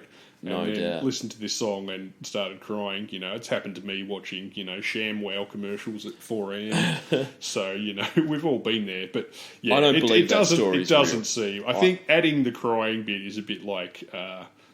when people who own dogs say that my dog was crying, what they really mean is my dog was making some dog-like noises that I'm interpreting as crying because I have to personify my animals. Absolutely right. Look, nothing against dogs. I'm just saying, crying means different things to different people, and it sounds better in an anecdote than saying she quite liked the song, I think. Yeah, I don't believe the story at all. I think it's all... I don't know if the uncle's real. I don't know if anything about it's real. I can't really say. But look, we'll give Megan the benefit of the doubt and just assume that the song wasn't going to get recorded, but her uncle made someone listen to it and it all worked out. It has happened before, even with dodgy songs. We were talking about I think it was Ed Sheeran a few weeks ago. And It's not good enough to go on the album, and then someone will say, "Oh, I like it," and they'll go to bat for it, and then it turns out next thing you know, it's the biggest thing in the world. Yeah. Lyrics. I found myself dreaming in silver and gold, like a scene from a movie that every broken heart knows. We were walking on moonlight, and you pulled me close. Split second and you disappeared, and then I was all alone. I woke up in tears with you by my side, a breath of relief, and I realised, no, we're not promised tomorrow. See, this is where my playing the straight bat argument for lyrics comes in, Ben. She said in an interview that this was about one of those dreams where a loved one dies and you wake up and realise it didn't happen, and you promise you'll appreciate them. This has happened to a lot of people, so it's not a bad place to start.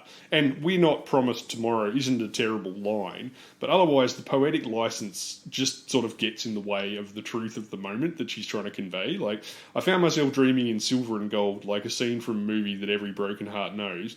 Like, which movie? What sort of movie are you talking about? Look who's talking to, I believe. What the hell does silver and gold have to do with look who's talking to, you know? I don't know. Or if you're going to go for poetry, then go nuts. Like, split second and you disappeared and then I was all alone is feeble and anticlimactic by anyone's standard. You wasted your boyfriend's fantasy death scene so you could spend 2 lines telling me you were dreaming in metallic colours like a scene from a movie that you can't think of right this second. You know, I woke up in tears. Did you really? That's a coincidence, because this morning I woke up swathed in blue light, drenched in sweat. I sat bolt upright in bed and went arg straight into the camera. Then I realised I was still asleep, but I was dreaming I was in a Michael Bay film from 1994. You know, yeah. Look, I'm not saying it's the worst thing ever, but, you know, I think she could have given it a few more passes, that's all. Oh, no doubt. Yeah, exactly. So I think she was right. The uncle was wrong.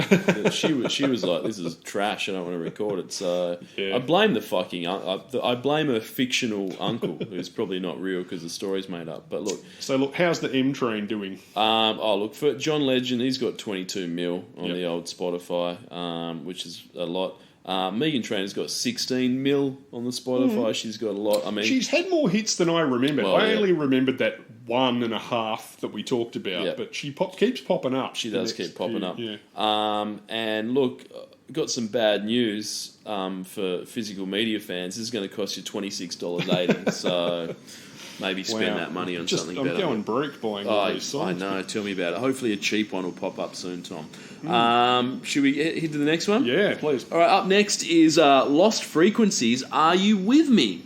2 weeks from 27th of July. Now, I don't think I'd heard this song before. Much like Omi, I've got no fucking idea who Lost Frequencies I think I are. heard it in the background in a shop while I was buying pants. Yep. This is a worthy successor to Avicii's melancholy guitar-led European folk techno movement that the public was apparently clamouring for. Oh, I'd say so. Look, this is very much Eurodance light. It is a bit, isn't it? And by light, I mean very, very like light. Sort of post Eurodance, Yeah. Someone needs... You know, remember previously how we saw that Omi... it was originally 100 BPMs, and then the DJ, Felix, he got hold of it and cranked it to 118. Yeah, not nearly and enough. that made all the difference, but not enough. So someone needs to crank this up by at least 40 more beats per minute, I think. So... and there's a guitar part in it, as he says. It's that sort of Avicii fucking whatever the hell he was going for on that shit. But that song was way better than this, that Avicii one. Yeah. And it wasn't. That was because I felt that was a spiritual successor to Cotton Eye Joe. Sure. So in that sort it of also world. had lyrics which were actually written specifically for the song to mean something, whereas this is mostly just nicked from another song. Exactly. So are you with me? Are you with me? So yeah, you need to crank this up 30 BPMs. There's a guitar part in this. You need to play that on a synthesizer, I think. And you need to get somebody, and by someone I mean fucking anybody else, to do the vocals, and then maybe we'll have something, as the vocals on this suck shit. Yeah, but one of the reasons I think for that is I think they've been sped up a bit. I think that's the thing. Yeah. Because they sounded fucking annoying, and I went, that's fucking annoying as hell. They sound vaguely artificial, but not in a sort of fun way. They just kind of sound thin and a bit floaty and fake. It's kind of hard to explain. Yeah, look, exactly right. So Lost Frequencies, I don't know much about him, but he's from Belgium. Mm-hmm. So yeah, he's taken this. So this song was apparently a 2012 country song. Yep. Sped it up a bit, but as we said, fucking not nearly enough. And some label guy heard it on SoundCloud. I don't think it was the same guy from Ultra Music, obviously. But someone else heard this on SoundCloud, sped up and went, we fucking must release this. And I can't imagine anyone listening to this on SoundCloud and saying, we got to get this out on the label. But someone did do that, and this is what happened. So, has Lost Frequencies done anything else? He's had 5 number 1 hits in Belgium. Oh, okay. And he had another top 10 hit in Australia in 2021, but I didn't bother listening to it because this one was so bad. So I didn't have 5 minutes free to check it out. But well, if Belgian DJ sounds ridiculous, it is worth remembering that Soulwax come from Belgium, and they're 2 of the best DJs the world's ever seen. So, you know. And you got to remember that some of the guys from 2 Unlimited also came from Belgium. So. That's right. Look, I don't think I could summarise this song any better than the top 2 YouTube comments. Alesto writes, "A message to the future generations. All caps, don't let this song die." That's fair enough. To which Tatty Manyao, overcome with bittersweet nostalgia, can only reply, "I remember listening to this in year 4. Now I'm in year 8. It brings back so many memories with my dad. Bracket, he's still alive. End bracket." I've got to admit that I was relieved, Ben, and it was at this point I realised there was more genuine emotion in that YouTube comment than in this entire actual song, which is so lightweight it would float away on an angel's guff. Definitely. I do like that someone who's in year 8, so what, they're like 13 or something, can remember back when they were 9 and listen the nostalgia. I remember back when I was 9. Remember when I was 9 and used to listen to this song with my dad? Yeah. Usually those comments are like, "Oh, my dad's passed away now," something. But the fact that it's like he's not dead. It's just sort of. I like that he was next to me on the couch. Yeah, I like that 13-year-old was self-aware enough to realise while he's writing the comment, "Oh, this sounds like one of those ones that people write on YouTube where the dad's dead, so I'll just make sure people know he's not dead, just in case anyone feels bad." Yeah, it starts saying, "Oh, don't want to fuck up the mood of this nice song." Exactly right, exactly. So yeah, I think that kid's going to be all right. Oh, definitely. But that's a nice change, though, because usually the top YouTube comments just, "Who's still listening to this in 2022?" And I'm like, who the fuck is writing that? It's really contributing to the sort of conversation about this song, isn't it? So, you have anything else to say? Look, lyrics. I want to dance by water neath the Mexican sky. Oh, yep. Drink some margaritas by a string of blue lights. Yep. I mean, if you're listening to this song thinking, "Gee, this Belgian DJ really likes Mexican restaurants a lot," that's because, as you say, this is a cover of "Are You With Me" by Easton Corbin, which is a basic country twang fest full of the usual local references Americans unabashedly fill their pop culture with, despite the rest of the world having no idea what the fuck they're talking about. "I want to fall like the Carolina rain on your skin." Yep. How is the Carolina rain different to any other kind of rain, Ben? Does it involve listening to Shaggy? I guess the only people who can tell us are from Carolina, wherever the fuck that is. Strangely, the song was actually covered by the Tasmanian band Junkmail, who tweaked the lyrics slightly. "I want to dance by the water neath the Elveston sky, drink some fruity Lexias under Deloraine chip shop lights, listen to the reboard Tirana's cruising at midnight. Are you with me? Are you with me? Hey, look, someone crashed into the war memorial again. Now he's attacking a cop. Oh, it's Simon Hipworth. I didn't know he was out of jail yet." You know, it's the detail that makes a song great, Ben, don't you reckon? Absolutely. I think, I do like that, how American, sort of Americana stuff is just like, let's do some real regional... Unashamed. They just think they're at the top of the world and everyone else cares and knows about all the shit they say. Yeah. And it kind of works, sort of. You know, it sort of half works, you know. Yeah. Anyway, to the point where, as I've said before, a Chevy sounds more romantic somehow in a pop song than a Toyota, you know, even though most countries don't have Chevys, whereas everywhere in the world has Toyotas. Yeah, I do like it. Yeah, you're right. They mentioned they have these very specific references, and then you find out that it's like, oh, you're in this town. You got it. This pie. It's the local specialty. It's a local special pie. It's this amazing pie, and then it's just like a fucking canned whipped cream on like a biscuit or something. It's like, it's fucking not a pie. It's always some dog shit that everyone's like, oh, it's a special local delicacy. You set expectations high, terrible, don't you, when you start writing love songs about your pie and stuff. Yeah. Anyway, what have we got? 19 mil for Lost Frequencies. Fucking hell. It's that dance music thing again. He's killing it in Belgium. Exactly. Exactly. I think if I had my time again, Tom, I'd be a tepid fucking dance DJ in Belgium or something. Best job as well. In the world. Because it turns out like David Guetta is still churning out pure trash. And no one knows what you look like. So you get all the benefits of being a rock star, except people don't even fucking mob you in the street. What could be better? And this would cost you $16. That's the cheapest one. So probably avoid that. Cool. All right. Who have we got next? Oh, fuck, about time, Tom. One Direction, Drag Me Down. Sure, yes. So, look, first time for One Direction to top the charts in Australia. And, Tom, you might have noticed from the music video. I'm sure you... Did you watch the music video? I watched it very closely, multiple times. You might have... So in the music video, One Direction are training at a NASA facility. Hopefully because they're manning a satellite that NASA plans to smash into an asteroid to monitor if the impact of shit music can change the orbit of said asteroid. But what you will notice, Tom, is that it's a pared down One Direction. Zayn, he's already left the group at this stage. Yeah, he was the first out. off the boat. He's gone. So in this one, it's just the four of them, Harry, Niall, Liam and Lewis. So we never got a number one from One Direction, the full One Direction. We're only getting this 4/5 sort of One Direction, One Direction Mark II, as they say. But, obviously they've trimmed the fat and they've got straight to number one. So, yeah. Well, Liam had this to say. When we first were about to hear the song with James, I don't think he explained it in the best way. That's James, the producer. Oh, yeah. But he said, it's a mixture of Teo Cruz and Maroon 5. And we were like, what? That doesn't make any sense. Accurate. Going into that room, that sounded far away from the direction we were trying to take the album, One Direction, I guess. The way it was produced at the time made it too different for us, and we were a bit scared of it. But the song quite grows on you. After we sang on it and made it our own, it was the exact right way to go. So would you rather this version, after the four man-children have made it their own, or would you rather the Teo Cruz / Maroon 5 original? Oh, damn. I mean... Fucking oath. That's a weird way of describing this song.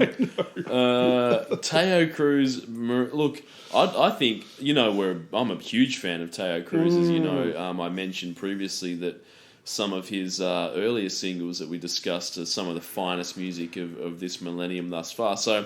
But I know you like Maroon 5 as well. I do. You're always standing on the corner in the pouring rain. Yeah, absolutely. Look, I think that I would prefer to hear Teo and Maroon 5 team up, I think, personally. I would have liked to have seen what they could have done with this. So I don't know. It sounds a bit less polished than this. Yeah. Which is, Absolutely. Look, One Direction, as we know, often abbreviated to 1D, which is coincidentally the same number of dimensions as their music. Is that two comments about an artist being one dimension in the same podcast, Tom? I think I did it earlier as well. This is for people who found Ellie Goulding's music a bit too deep and meaningful. Yeah. Look, everyone probably knows that the boring story of One Direction. They went on the X Factor. They did. And they came third. They didn't win. They weren't good enough to win. They were fucking terrible.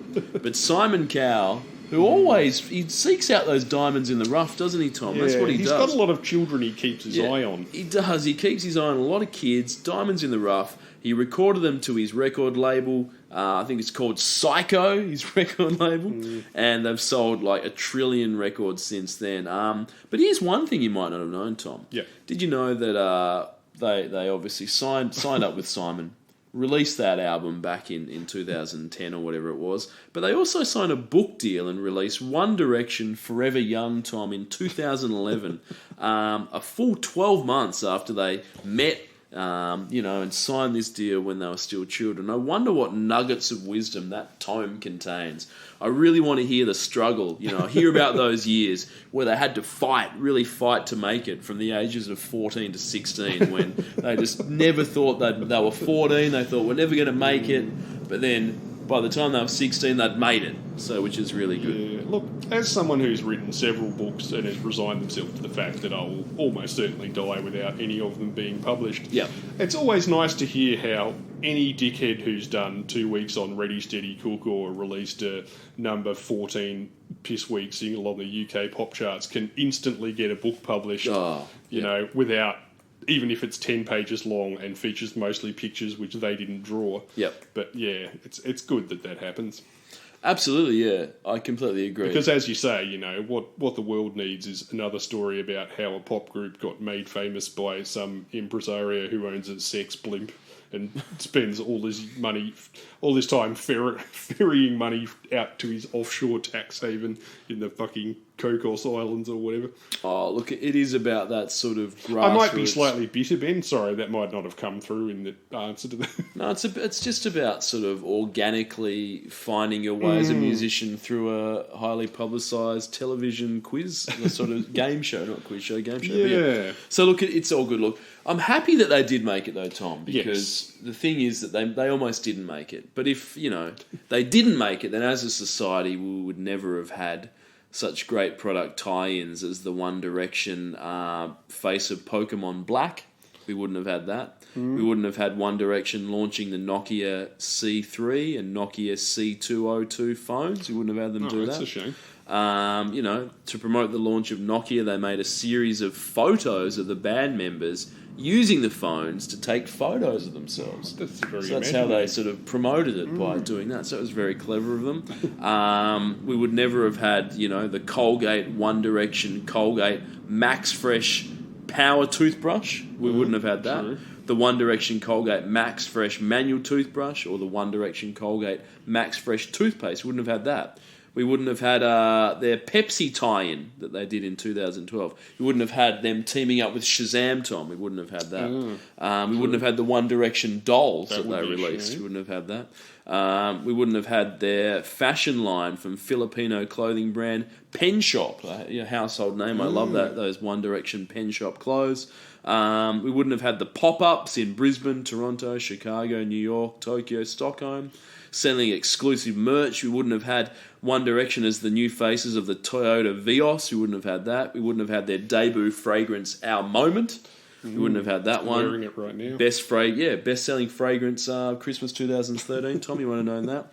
We wouldn't have had their follow-up fragrance, That Moment. We wouldn't have had their shower gel of the same name. We wouldn't have had their third fragrance, You and I, named after their 2014 song of the name. We wouldn't have had any of that stuff. So I just think that, fortunately, they were able to get through that hardship when they were 14, make it through and get all that stuff. They also had teamed up with Coca-Cola in Mexico and all kinds of bullshit, but I won't keep going, so there's too much. So I was getting into it. It's a pity. I mean, it really says a lot about their music that none of those things have anything to do with music whatsoever. No. Absolutely. They're not even like TV commercials featuring the band's music. It's just their heads. Yeah. I mean, speaking of, did you like the video, Yeah,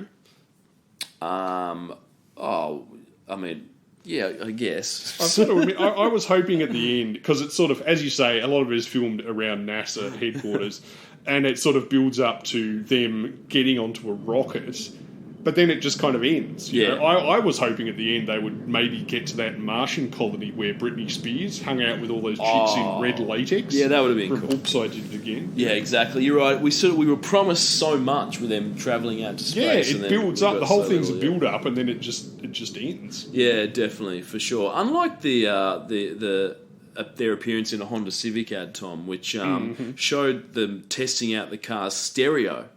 And then, the trunk space that sort of showed all the bits of the car. Yeah. So they did all the stuff there. So that was pretty good. But yeah, you're right. The video clip started off with so much promise and delivered so little, much like the group themselves. So, look, I don't know. Yeah, I don't know. Drag Me Down, though. It's an aptly named song term, as it certainly dragged me down into an abyss where I had to come to terms with the fact that this is the highest paid musical group in the world at a period in time. Wow. So, yes, pretty good. They're good, though. They're very good. They're very, very good. Look, I don't know. They're probably one of the few bands that I do want to get back together, though. And I mean that wholeheartedly in all seriousness, because now that they've separated, there's a very real chance that all five of them can have a single in the charts at the same time. Whereas in a group format, the quantity of the output is limited. I mean, can you imagine there being 5 Ed Sheerans? It's been wall to wall. That's true. Not only 5 Ed Sheerans, but 5 Ed Sheerans who could also simultaneously be collaborating with 5 other Ed Sheerans. Yeah. You know, I mean, that's a terrifying Oh, prospect. exactly. But look, I guess that was my idea, that I don't want them to be separated because of the potential of too many songs. But in reality, Harry Styles is sort of the only one that's really been able to maintain any sort of career at this point after the demise of One Direction. Probably because he's subversive, Tom. Harry Styles is subversive. This one time he was wearing a dress. Oh, so that's he's right. very subversive. Sure, because he had a dress on once. So Maybe- no male pop star has ever worn a dress I before. heard So. he might possibly have gobbed onto Chris Pine, or maybe not. I Really? mean, that's crazy Dunno, who talk. knows? I mean, Johnny Rotten, he'd throw up if he saw that. wouldn't Yeah, he? absolutely. He'd throw right up. He'd be sick right on his own safety pin. He would. Bleh. That's what he'd say. I can't handle this edgy future pop music. Just don't understand how to, process it. Look, I mean, One Direction, let's be real. One Direction are just a Gen Y boy band. Oh, yeah. They're a constructed pop entity of 4 young lads with a higher level of facial symmetry than musical background. And I found myself trying to imagine this song being performed by the Backstreet Boys 15 years earlier, or NSYNC, that sort of thing. Apart from the improved production and vague nods towards like dubstep and live instrumentation, it is pretty easy to imagine NSYNC doing this, I reckon. Even the video reminded me to ask a question I've been thinking since 1999. Why do boy bands love standing around in light aircraft hangars so much? Oh, I in don't casual know, yeah. knitwear, gesturing to a camera that's sitting on the ground on a skateboard. Experts have never figured it out, Oh, Is it because the width of the aircraft hangar lends itself to 5 people standing in a row, do you think? I think so, yeah. There's a lot of space there, so you can sort of get some really great wide-angle shots, I think, and sort of... Yeah. I'm looking forward to the Justice Crew's next video being filmed in an aircraft hangar. I assume it will be, definitely. Are they on hiatus at the moment, Tom? I hope that they take themselves out of that hiatus. Sure, I hope they don't get too much success too early. Yeah, for sure. Lyrics. This was written by producers John Ryan and Julian Bonetta. And Jamie Scott, who has written heaps of stuff for One Direction, plus Enrique Iglesias, 5 Seconds of Summer, Little Mix, and Ed Sheeran. Ooh. Despite the fact that none of the remaining 4 band members actually wrote it, Drag Me Down is supposedly an ode to their mothers. Oh, good. All my life you stood by me when no one else was ever behind me. All these lights, they can't blind me. With your love, nobody can drag me down. A little bit tough on their dads, possibly, Yeah, but exactly. sure, if your audience are mostly pubescent girls, you can't go wrong reminding them how much you love your mum, pony rides, sunset walks along the beach, baskets of puppies, casual knitwear, non-threatening homoeroticism, etc. Exactly, yeah. Yeah, nobody went broke off that. No. Yeah, look, I don't... How are the lads doing? They've still got 31 million listeners on Spotify. Fuck. Despite the fact they haven't been a going concern for a few years. So. No, I wonder how Zayn's doing, the first guy to go solo with his huge career that everyone was Zayn sure was going to take off. Zayn currently has 19 mil, so he's doing okay. Fucking hell, that's disturbing. He's doing all right. He's also got a skull tattoo, so he was the bad boy. He was the bad boy, absolutely, for sure. You can pick this up for not too bad actually, $8.50. But that's a CDR, so I'm not sure whether some dudes just burnt that. So for an actual CD that's not a CDR, I think the cheapest one is $17. So not too bad, I guess. So. All right, who's up next? All right, off with One Direction. Up next is fuck me, it's Boring Delta Goodrem with Wings. 2 weeks, yes. Jesus With a soft, Christ. spongy interior, Delta's always been good at absorbing blue liquid, but it's good to know that she finally comes with wings, Ben. Absolutely, I completely agree. I think she also got an adhesive outer flap now too. She does. Okay, that's very good to know. Very, very good to know. So how would you describe this song then? Well, interestingly, Tom, or not so interestingly, some may say, Delta, she's back. She's doing some erotic piano. What? In the video clip. She's playing the piano erotically, but she's finally included what we said on the podcast. We said she should have done about 10 years earlier, and that was added some beats to her otherwise extremely repetitive piano pop songs. I believe early in the piece we said, this needs some beats, some Euro beats, some other beats, anything to not just be a because every fucking song was just a bland piano ballad. So she's done that. She's done that on this one. It's not fast enough for my liking. No. It needs to be more BPMs. But she's added some beats in there. And isn't it great that she's channeling what everyone was doing in 2008 now in 2015? Because it seems like she's sort of taken that thing that Rihanna was doing about 5 years ago. And she's finally doing it now. So she was 7 years behind 7 years ago. So now she's still 7 years behind, but 7 years ahead, if you get what I'm saying. Yeah, exactly right. Exactly. Yeah. So look...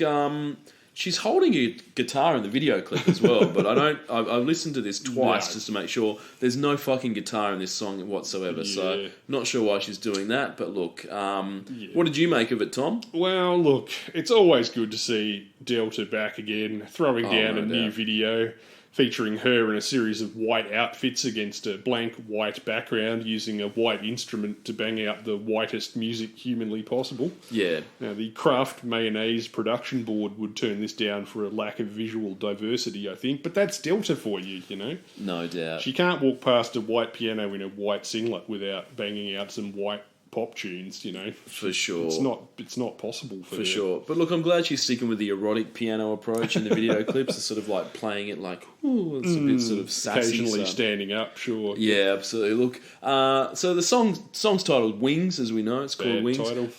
It's off a Wings of the Wild album. Terrible title. I was just going to say, continues the Delta tradition of total dog shit album titles. So they're on the improve, though. I think if we have a look... you know, I think, can you agree with that? Or can sort of... maybe. She's come from innocent eyes to this, so yeah. I guess, actually, no. She released an album last year called Bridge Over Troubled Dreams. So maybe this was the high watermark. Wings of the Wild is as good as it gets. Yeah. And what did she do in 2020? Only Santa Knows. Fucking hell. The long-awaited Christmas album, Tom. So I don't really know what to say about that. Look, production is another DNA Songs masterpiece. Oh, fuck, is it? Ensuring that if there was anything not immediately forgettable in the original song, it certainly didn't make it into the final mix by those fucking X Factor / Australian Idol turd polishers. Yeah. So, yeah, look... I mean, fucking, good God, this is fucking vanilla, this song. You could play her last 5 hits in a medley and tell me it was one 15-minute long song, and I'd believe you. Although by that point, you'd need to hit me with a Pulp Fiction-style chest hypodermic to wake me back up again, I think. Oh, yeah. Yeah. Look, did you have anything else to say about this? Or Delta's current whereabouts? Oh, well, Delta, I think... She spent a long time, probably in this period, as a judge on one of those shows. I don't know which one. I don't watch any of them, but the one where the chair spins around. Maybe is it that one? I'm not sure, but anyway, she does that. Oh yeah, yeah. So she's been doing that, and look, here's one thing though. As someone that's had a lot of hits, she's on that TV show. She's the judge. She's in the public eye a lot, and that garners a lot of attention. Some wanted, some unwanted, obviously. So in 2020, a man by the name of Joseph Lafferty pleaded guilty to stalking and intimidating Goodrum. So that's not good. So it isn't good having a stalker. She had to live through that, which is not good. He wrote her over 300 poems and Instagram messages along with visiting Goodrum's apartment on Valentine's Day and the following day. Now, this raises a few questions. One, do we know if Delta borrowed any of the lyrics from those 300 poems and put them into her own songs? Do we know that? Well, it is a lot of free material, isn't it? Yeah. And I mean, in court, you know, absolutely, who's gonna believe you? Yeah, for sure, for sure. So has she used some of that stalking for good, for her own career? What if we found out that all of Delta's lyrics ever were all taken from the content of these stalker letters? I think that's something that worth exploring. But also, what does this say about you as a person?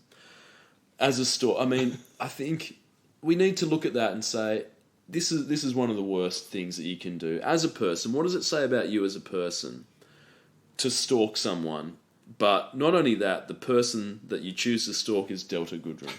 I mean... You're saying he should have raised his standards. Yeah, that's what I am saying. Look, unless he thought, I'll take one from the team and perhaps my stalking will encourage you to stop working as a recording artist and do the world a bit of a favour, perhaps. I don't know.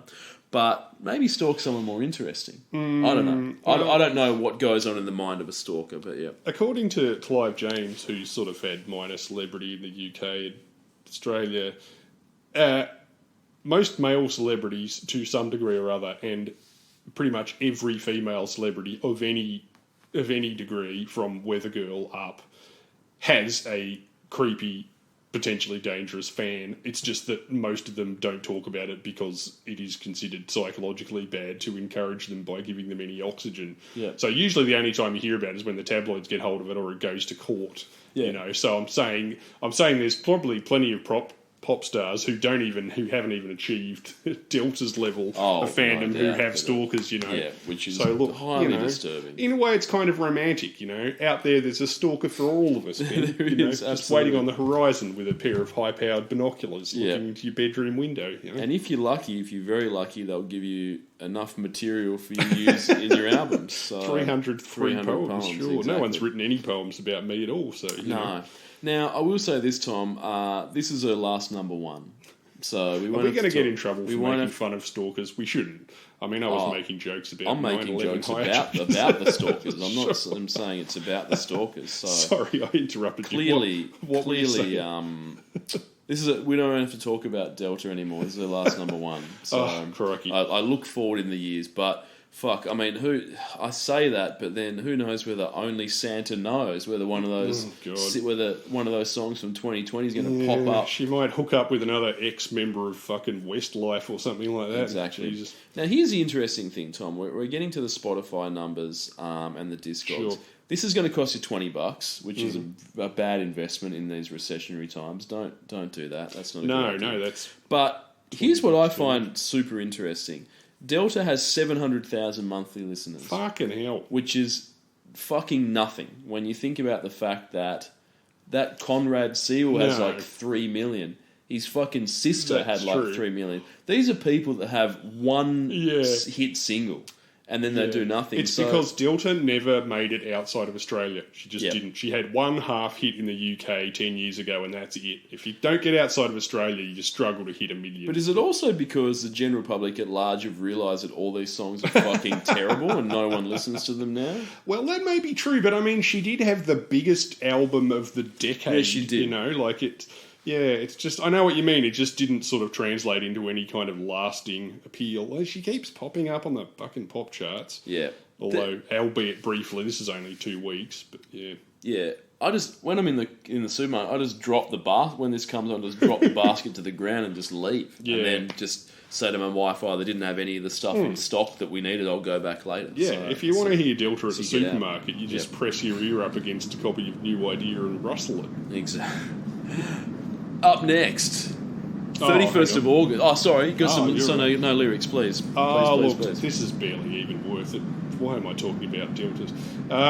Written by Delta, David Musumeci and Anthony Igzai, who also wrote for Jessica Mauboy and penned You Ruin Me for the Veronicas, which we covered last year, a song title that says as much about their contributions to Delta's career as any easy joke that I could make. But don't worry, because they're already delivering the goods in verse 1. A beating drum, it's in my lungs. I breathe it in, it takes my breath away. I don't look back, it's just a trap. We are all one, but we're not the same. That's an impressive shit metaphor to line ratio of 7-4, Ben. Oh, yeah. Although I suppose that if you did literally force a beating drum down the songwriters' throats, that it would take their breath away. Oh, no doubt. We're all one, but we're not the same is not only a ridiculous statement, but it's also a direct steal from the U2 song One. So it's probably a good thing nobody outside Australia will ever hear this.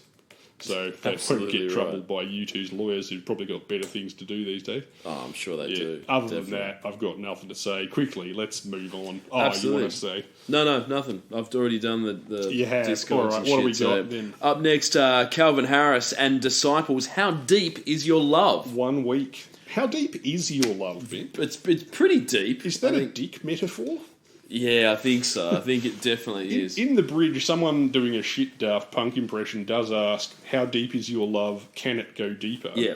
So I'm saying that maybe yes, it is a dick metaphor, although slightly less than in the song Gonna Give You My Love by Led Zeppelin, where you can just substitute love for knob For and nuts. have the same exactly. song. For sure. Look, how deep is my love? I could answer that, but I think Taylor Swift could probably answer that question better, because Taylor Swift and Calvin Harris did date for a period of time. Oh, yeah, that's right. Yeah. So you probably ask... Yeah, Taylor might be able to answer how deep is Calvin Harris's love. Calvin and Harris had been all over the alternative charts and the dance charts in the preceding 5 years, but he didn't trouble, I guess, the top of the arias much until this. No. So and this is only 1 week, but he had better songs than this. I'm not saying he was great, but this is not a particularly good example of his songs, I don't think. Oh, look, is this a club banger? Probably not. It depends on what club you're at. Probably if you're at a shit club, maybe this is like I believe this is house or deep house, which is a pretty piss-weak form of dance music unless you're a time traveller from 1992. Yeah. And even by 92 standards, this is missing a good breakdown or a decent bass line. Yeah. The vocals are an uncredited contribution from Ina Roldsen, who's a Norwegian songwriter who's written for Shakira, Sean Paul, Guetta, Britney Spears, and One Tiny Erection. Harris previewed the song on June 21st, 2015 during the Electric Daisy Carnival in Las Vegas, a few weeks before its eventual release as a standalone single. When asked why the song wasn't part of a larger project, like an album, Harris told Kiss FM he wanted to have a song out in the summer. Right. It's fascinating. Yeah. So consequently, this isn't on any albums, but does appear on Radio 538-Hit Zone 75, a double CD set featuring a bunch of people who aren't as good as Melody MC. Oh, fuck. That said, How Deep was a massive international hit, charting top 10 in over 20 countries and reaching number 1 in 10 countries. Wowzers. This is why these fucking dance guys have such massive numbers on Spotify. Yeah. The surreal, dreamlike music video, directed by Emil Nava, features model Gigi Hadid, whose career to date seems to exist largely on the basis of her being friends with the sister of a chick whose mum sold a sex tape of her daughter banging a basketball player on the internet. Yeah. Because that's where we're at in 2022. This is the second video that she's been in this year, so she knows what's up. I mean, she's got tits as well. That's always a model. Plastic surgery and so forth. Sure. Look, what did you think of this song, Ben? I was pretty bored, to be honest. Yeah. I didn't think it was great. And also, as I said, he did date Taylor for a bit. So he's given her material for 8 more albums, probably, by their relationship. It's a shame he's not following suit and maybe using some of that material to make this a bit more interesting. Yeah. Look, I don't know. I don't know a lot about Calvin Harris, to be honest. I do know that he's one of the world's highest paid DJs. From what I know, so he obviously he's like Guetta and stuff. Makes even cash doing these sorts of songs. Yeah, lots of collaborations and so forth. So look, I'm sure he doesn't give a flying fuck that we don't think that his dance track is dancey enough. No, so okay. Well, then I'll feel safe in saying that this is somehow less interesting than a simple EDM version of the Bee Gees song of the same name would be. And any track of theirs off Saturday Night Fever would be more fun to dance to than this room temperature ball sack. I mean, don't be careful what you wish for, because remember, N-Trance did the Bee Gees cover, which was fucking woeful. No, notice I said any track of theirs, not any remix of any track of theirs. You could save this song with a half-decent hook or one good sample, but clearly that was too much work, so, you know. You just needed the song out for the summertime, and the seasons don't wait. You know, if it's 2 weeks until summer starts, you've got to get something out there. You don't have time. Don't you think it's always a good song when an artist doesn't like their own song enough to put it on their own fucking album? Yeah, not good enough to go on the album, and also I was under the time constraints that I set myself to have a song out by the summer, which means nothing. And again, their song gets to number 1 in 10 countries anyway, so fucking it. Alright, lyrics. This was written by Gavin Coolmon, Luke McDermott, Nathan Duval, Ina Roldsen, and Calvin Harris. Clearly not a lot of those people spoke English as a native language. How deep is your love? Is it like the ocean? What devotion are you? How deep is your love? Is it like Nirvana? Hit me harder again. Great. So incitements to domestic violence aside, this song doesn't seem to understand the definition of the words devotion, Nirvana, or possibly love.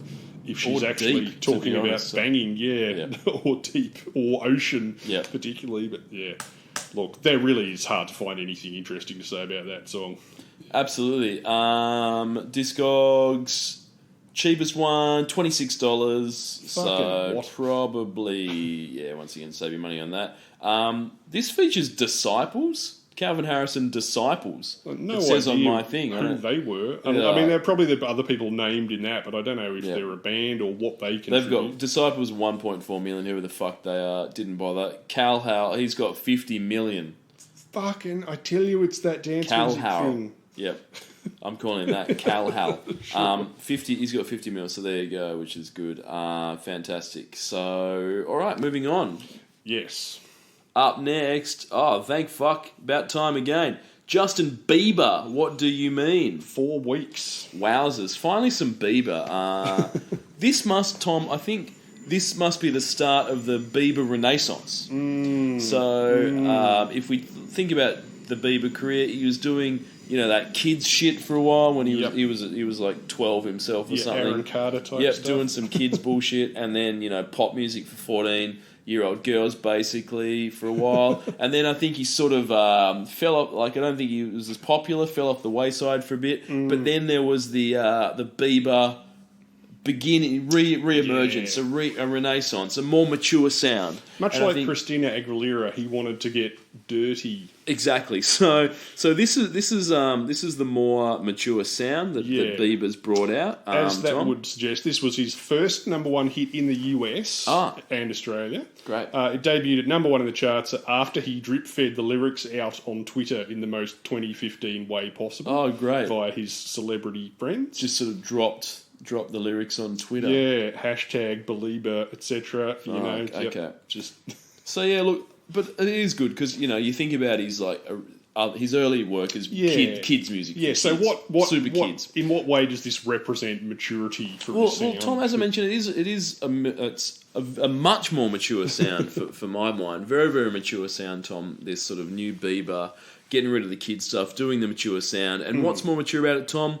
Clocks. It's got clocks in it, Tom. Okay. If you listen to the song throughout the whole song, it's just it's a ticking clock from the start of the song to the end. It's just tick tock, tick tock. There's a clock in there all the way through. New mature sound from Bieber. It's got clocks in it, so that shows he's more mature. He's taking risks with his music. It's got the clocks in it. I assume the clock represents the passing of time, knowing that we're all a little bit older after listening to the song because time has gone on. I often forget that time is a continuous motion that doesn't stop, but Bieber is able to remind me in this song by having a ticking clock throughout. And while you can't stop time, Tom, you cannot. But you can stop this song and put something better on if you so choose. So, Bieber, your mission's failed because the ticking clock doesn't, I didn't get to the end because the clock was too fucking annoying. Also, I didn't even notice it was in there. But oh, Jesus. I mean, speaking of, when asked about the song's meaning, Justin referred to the indecision and veiled sentiments he often heard when talking to women. Quote, "Girls are often flip-floppy. They say something and then they mean something else. What do you mean? I don't really know. That's why I'm asking." Now, I've read that sentence far more times than it deserves, and I can tell you that no matter where you put the quotation marks, it doesn't make any sense. Yeah. It would have been much easier to say, I have zero emotional intelligence because I'm a spoiled, delusional man-child and, coincidentally, also a born-again Christian. That would have said a lot more than, in fact, the entire song really said. What he's saying, Tom, is that all females on the planet, every single one of them, they don't know what the fuck they're saying. That's what Bieber's saying. He's saying that girls will say something, but then they'll mean something else, and he has to ask them what they mean. So, in my experience, generally most people just say things, and I understand what they're talking about, but maybe not for Bieber. Look, men are like this, but chicks are like this. Yeah, exactly. So that's what Bieber's saying. So he doesn't understand women, basically, because But look, fortunately, the Jesus would point him in the right direction. I think if there's anything I've learnt about Bieber, he's on the right path, so it's okay. Bieber had a bad boy period. Remember that, Tom? I sure do. So there was a period. He pissed in a bucket. He did, yeah, he did. So he was the number one bad boy in the scene for a while there, Tom. During which, if you can believe this, and I don't really know whether people will be able to believe this, but during the Bieber bad boy phase, when he was the number one bad boy on the scene, and everyone said what a bad boy the Bieber was. During this bad boy phase, Tom, he egged his neighbour's house. Oh my god. If And you can, pissed in a if bucket. you can believe that. Fucking hell. His neighbour, if you can believe this, he was driving crazy. He was doing burnouts or some bullshit in his hotted up car because, of course, he's a fuckwit and doesn't care about neighbours and things like that. I reckon he lives at the end of a cul-de-sac or in one of those gated communities Almost or some bullshit. certainly. So he was driving erratically around, and his neighbour said, "Oh, mate, you're driving a bit crazy in the street or a bit too fast. There's young children, kids, etc. So just appreciate it. If you could sort of, tone that driving down. We don't want another Paul Walker on our hands, I think is what he said directly, something like that. And of course, because Bieber, is 12, or at least acts like he's 12, he just went, the only way to deal with this is egg his house. So he went and egged the guy's house. So Seems like the smart thing to do. Just be careful. Just remember that if you're running Justin Bieber and you're critical of anything, just just realise your house might get covered in eggs. So he also hit a paparazzi with his car once. Oh, look he out. did that, and punched another paparazzi as well at another stage. But look, to be fair, if I had Bieber level of fame and there were paparazzi following my every move and taking photos about 10 centimetres from my face, year on, after that, you'd probably get a little bit frustrated and maybe you'd punch that paparazzi in the throat as well. But, of course, that's exactly what they want, is then they get the photo of you getting punched, like, and then because it's America, they'll sue you for $19.7 million and they'll inevitably win. So, but look, the guy that got punched by Bieber, he would have had the most minor injuries you can imagine. I mean, have you seen Bieber? He looks like he's got pretty fucking weak arms. I don't think he'd really land that much of a punch. I think any sort of punch to the head from Bieber wouldn't leave any substantial damage. It's, not like he's fighting a serious boxer like Jake Paul or something like that. It'd just sort of be whatever, punching the head from Bieber. I reckon you'd sustain more damage copying an egg to your conservatory. I think so. I reckon some toilet Absolutely. paper over your roof. Yeah, look, but Justin, no stranger to controversy, as we've just said. No. Egged a house. Pissed in a bucket. Punched a paparazzi. And when he went to the Anne Frank house, Tom, in Amsterdam, I don't know whether Mo, is that one that does Diplo own that now and rents out the Anne Frank house? I hope not. He might do. Who knows what the fuck it's where Mo stayed, I think, probably, but not sure. So when he was in the Anne Frank house, went there, visited obviously, and then he paid his respects by saying, "Truly inspired to be able to come here. Anne was a great girl. Hopefully she would have been a believer." Now, obviously, as you mentioned believers before, Tom, that's what Justin Bieber fans are called, which doesn't have a weird religious undertone to it at all and makes it completely bizarre. Of course, because when people say that they're a believer, usually means a believer in Christ. So a believer, there's some sort of... It's a cult, basically. It also, it implies a religious connotation. Exactly. Look, I'm not sure... it has a cult sort of element to it. I don't know if Justin's banged any underage girls or used his status for financial gain. I doubt he's done any of those things. But look, I guess the question is, if his fans are called believers, is Justin Bieber the new Jesus? Well, John Lennon once famously said that the Beatles were bigger than Jesus. Yeah. So for Jason Bieber to be bigger than Jesus, he'd have to be bigger than the Beatles as well, I suppose. Yeah. Or in between the two. I don't think bigger than Jesus. I think, is he just the new Jesus? Oh, is he okay. Sort of either a resurrection of Christ, or is he just sort of like taken on a Jesus-like figure? So Jesus was pretty handy in rap battles as well, I think, and I'm sure Justin can lay down some pretty good raps. If certainly seems to like Jesus a lot. So yeah. I'm not sure if that's the same thing. Yeah, look, I don't know, but I guess it does raise a few questions. If Anne Frank was alive today, would she be a believer? I guess that's what he was trying to say. Or does it sort of mean that if Justin was alive in the 1940s, would Anne Frank have sort of enjoyed his music? Either way, I doubt Anne Frank would have been blasting Bieber. I mean, she's from the Netherlands, so probably more Here's Johnny, probably more Hocus Pocus, I would have think, something like that. So more local artists, I think she would have probably been into. Who the fuck is Alice?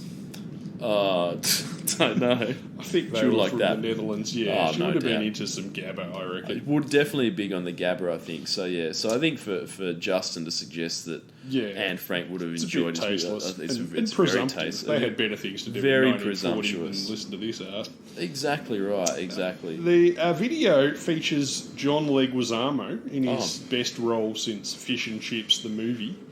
And a white-hot girl-on-girl sex scene. Oh, wait, sorry, that's Justin Bieber in full middle-aged lesbian aunt mode. The production is fucking annoying, too, for this song, I thought. It's as thin as the line between Justin Bieber and Ellen DeGeneres. Features buckets of 10-year-old auto-tune on a person who can actually fucking sing, which is even more annoying than using it on someone who can't. And the whole thing is covered in perhaps the dorkiest musical instrument ever invented by humanity, Ben, the electric pan flute. Yeah. I mean, who the fuck signed off on that? A grade 6 kid playing the live recorder would sound less shitty and artificial. Yeah. It's just really weird. It's basically the electric pan flute and the fucking clocks that drove me nuts. You didn't even notice. It's like they're trying to tap into a sound from like 2 or 3 years ago and not even achieving that. And then him just going, "When do you mean?" Yeah. When do you mean? Fucking pan flute. Mature. It's very mature though, Tom. So it's his new mature sound. Sure. Yeah. Sounds like one of those South American buskers in the mall wearing a fucking poncho with a clock behind him and some teenager singing through a vocoder. Doing La Bamba or something on the pan flute. So, right. Exactly. No, agreed. Look, lyrics. Yeah. This was written by Bieber, producer MDL, and Pooh Bear. You might know Pooh from his work on Bitch Bad by Lupe Fiasco, Don't Check on Me by Chris Brown, or Big Sean's Jump Out the Window. Oh, yeah. 3 songs that sound like a suspect confessing to the police if you sit them next to each other. You're so indecisive of what I'm saying, trying to catch the beat, make up your heart, don't know if you're happy or complaining, don't want for us to end, where do I start? I think the obvious problem is that the chick in question is speaking in English, whereas Justin only speaks Gen Y dumbass. Yeah. So she probably can't understand what the fuck he's even asking her in the first place. Why do chicks take so long getting ready in the bathroom, Ben? I don't know. Only there was some way to find out. Yeah, no idea. No idea. Look, can we please move on? We can. He's got 69 million Spotify Spotify listeners. Fuck, He's getting close to Ed. What was Ed? Let me just look that up real quick, Tom. I can do that for 69 you. brackets nice million is a lot. 78 from Ed Fuck. Sheeran. So Bieber's just below Ed. God, don't make me decide between those two. I cannot choose. And this will cost you $12.50. So Sure. that's okay. There is a dude trying to sell one for $100, so good luck to that guy. It's probably the same guy. It's like that cunt. If anything on eBay, there's always one guy down the bottom who's charging 2,000%, just hoping that someone who doesn't know how computers work will click on the first thing. I'm just like, is it someone? Does that work? Is it someone from overseas that's like put the decimal, sort of, like 1,000 yen Japanese is like $10. Yeah. So they're using the wrong currency by accident. So it's just like going, why is this $900 and everyone else is charging like $50 for this? This makes no sense. So all right, who have we got next? Oh Jesus Christ! It's Macklemore and Ryan Lewis. They're back. Yep, featuring Eric Nally, Melly Mel, Cool Mo D, and Grandmaster Kaz. So he's got some old school rappers on this one. 4 weeks from the 5th of October. And this is Downtown. Now, he's got some old school rappers on there. Good on him for doing that, trying to draw attention to some of the old school. But this is whack. I'm sorry. Well, this is the second single from This Unruly Mess I've Made, which was the follow-up to The Heist, which was their 2012 breakout album. What did Macklemore say about the origin of the song? Oh, Macklemore told MTV News the story of the song. This is what he had to say, Tom. He said, I was listening to Backspin on XM radio and hearing these older rappers, cadences and vocal tones, and I was like, this is so dope. No one's doing this anymore. True. And then Ryan was like, yo, you got to flip something like that for the new album. people aren't doing these old school type cadences, and so I messed around with that for a little bit. We were listening to a lot of Queen and a lot of music from the 70s, and it was, how could we kind of merge those two worlds? They're two very different worlds in a way that seamlessly worked. They were obviously different, but could live on the same record, Macklemore added. Like, is that even possible? Well, I was under the impression that old school cadences was pretty much all Macklemore had in his fucking toolbox. Really. Yeah. I mean, yeah. That said, Macklemore's rapping is dodgy at best. Oh, it's fucking dicey as hell. Musically speaking, I do kind of like this song. Musically, it's fine. It really does kind of sound like someone trying to do some Queen Wings Band on the Run shit, where a song could have a whole bunch of different modes and tempos without getting boring or clashing with itself. Yep. So, I guess that's Ryan Lewis, again, saving Macklemore's ass. And, as Chris Walken once demanded, this has a lot of cowbell, plus a whole bunch of creative, real instrumentation all the way through it. It's got sort of retro throwback bits all over the shop without just nicking one sound, like Bruno Mars style. Plus, it has heaps of other good singers to make up for Macklemore, including, as you said, Kool Mo D, Eric Nelly, Grandmaster Caz, Grandmaster Mel Mel. And it's only 5 minutes long. So we're not getting into full sort of 70s Stairway to Heaven Scaramouche territory, you know. It doesn't get long enough to be grating, I don't think. And even like Macklemore's rapping, even if you don't like that, that only makes up a fairly small chunk of the actual song. But, yeah. No, agreed. But hey, look, we're allowed to, you don't have to agree all the time, but yeah. Oh, no, look, I think what I will say is that, do you actually think Ryan Lewis said, yo, you got to flip something like that for the new album? I don't believe that for a second. No, I think Macklemore may have imagined that. So he's listening to the... Ryan Lewis has just went, yo, we got to use those old school type cadences. I don't think Ryan Lewis said that. And as you said, I think Macklemore's flow is pretty bad. Like, I think for sort of Ryan Lewis to be like, oh yeah, just do what those other dudes are doing, like you were already doing on the last 3 songs. Anyway. And also sort of mixing Queen and music from the 70s. How can we merge these two worlds? Or Queen are from the 70s. I don't know. Like, does he mean that, or does he mean merging Queen with the rappers? I think that, yeah. But I know what you mean. To me, like, the structure of the song is 70s, but it sounds much more 80s. It sounds much more sort of early 80s beatbox, sort of Grandmaster Flash era, which I guess is where the rappers come in. Look, there's definitely some cool horns and stuff in there, and I think, they've sort of, as you said, the production's, like, pretty good. But... to me it sounds like the same old Macklemore shit rapping. Doesn't sound like he's changed up the cadences. No, he sounds just the same. He's just singing. The only one of the problems I do have with this is that it does sound, there is the downtown chorus, which sounds like it's a little bit sort of crowbarred in a little bit. Like I sort of felt like there was kind of a bit of like, this is 3 songs in one almost, and that works how it goes through the different sort of parts of the song. But I thought, it doesn't all gel as well. No. But that's sort of been some of their other songs as well. Macklemore and Ryan Lewis have always had that sort of Macklemore going, yo, I'm up in the game, and then someone will come in and do the chorus bit. Yeah. And sometimes it fits in well, other times it's not. I reckon it works better than the one we were talking about earlier, which is like, a ballad with rapping in it. Oh, yeah, I think that's sort of... I know what you mean. That's the most 70s-ish part of the song, is that sort of downtown kind of rock chorus bit. And it's a bit awkward with the 80s kind of rap stuff. And also the other rappers make up for Macklemore's deficiencies, but they also sort of highlight his deficiencies as well. Yeah. Like, maybe if you're going to copy one style of rapping and you're not as good at the people who originally did it, don't get 4 of them in the same fucking song. Oh, exactly. Or if you're going to, then don't you appear on it, just have other people doing it, and just tell Ryan Lewis to give you some cash. But, Now, this song's apparently about mopeds. Quote, Ryan made a beat on the road called Moping Around. Oh. I got the beat. I thought it said moped. Coincidentally, we had both purchased mopeds for being on the road so we could go around, leave the venues that we were performing at, and I wrote a song about mopeds, which now, a year and a half later, is out in the world. Great. So that's great. Every bit as interesting as I know you were hoping.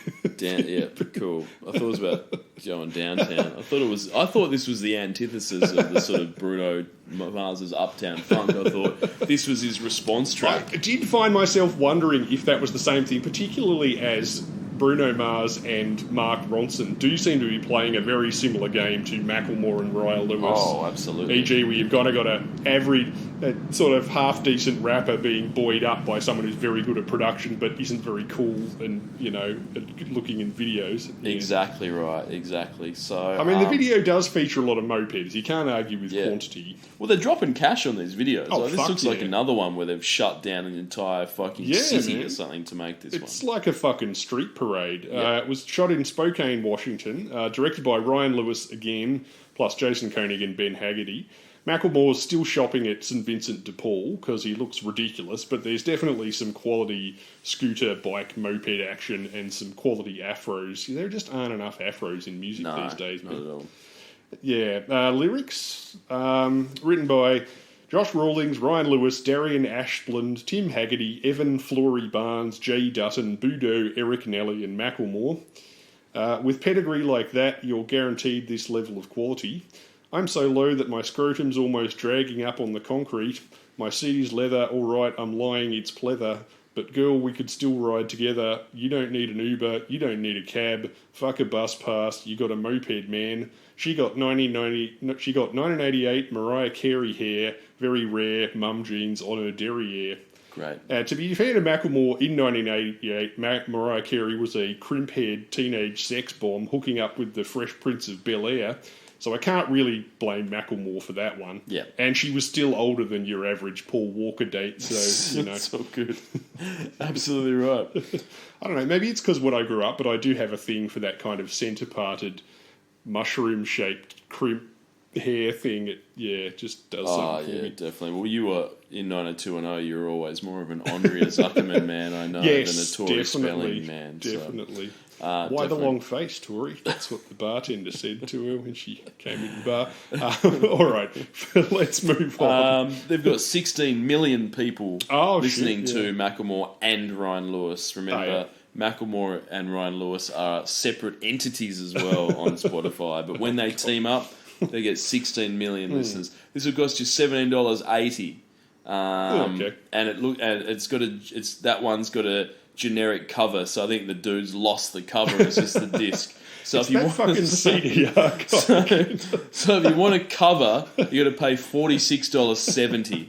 So that's wild to me. There's a guy out there on Discog who's invented. He's got a stockpile of CD burners, and he's like, I'm going to hold out. I'm going to be the last guy with a CD burner that's working, and these cunts are going to pay all this back.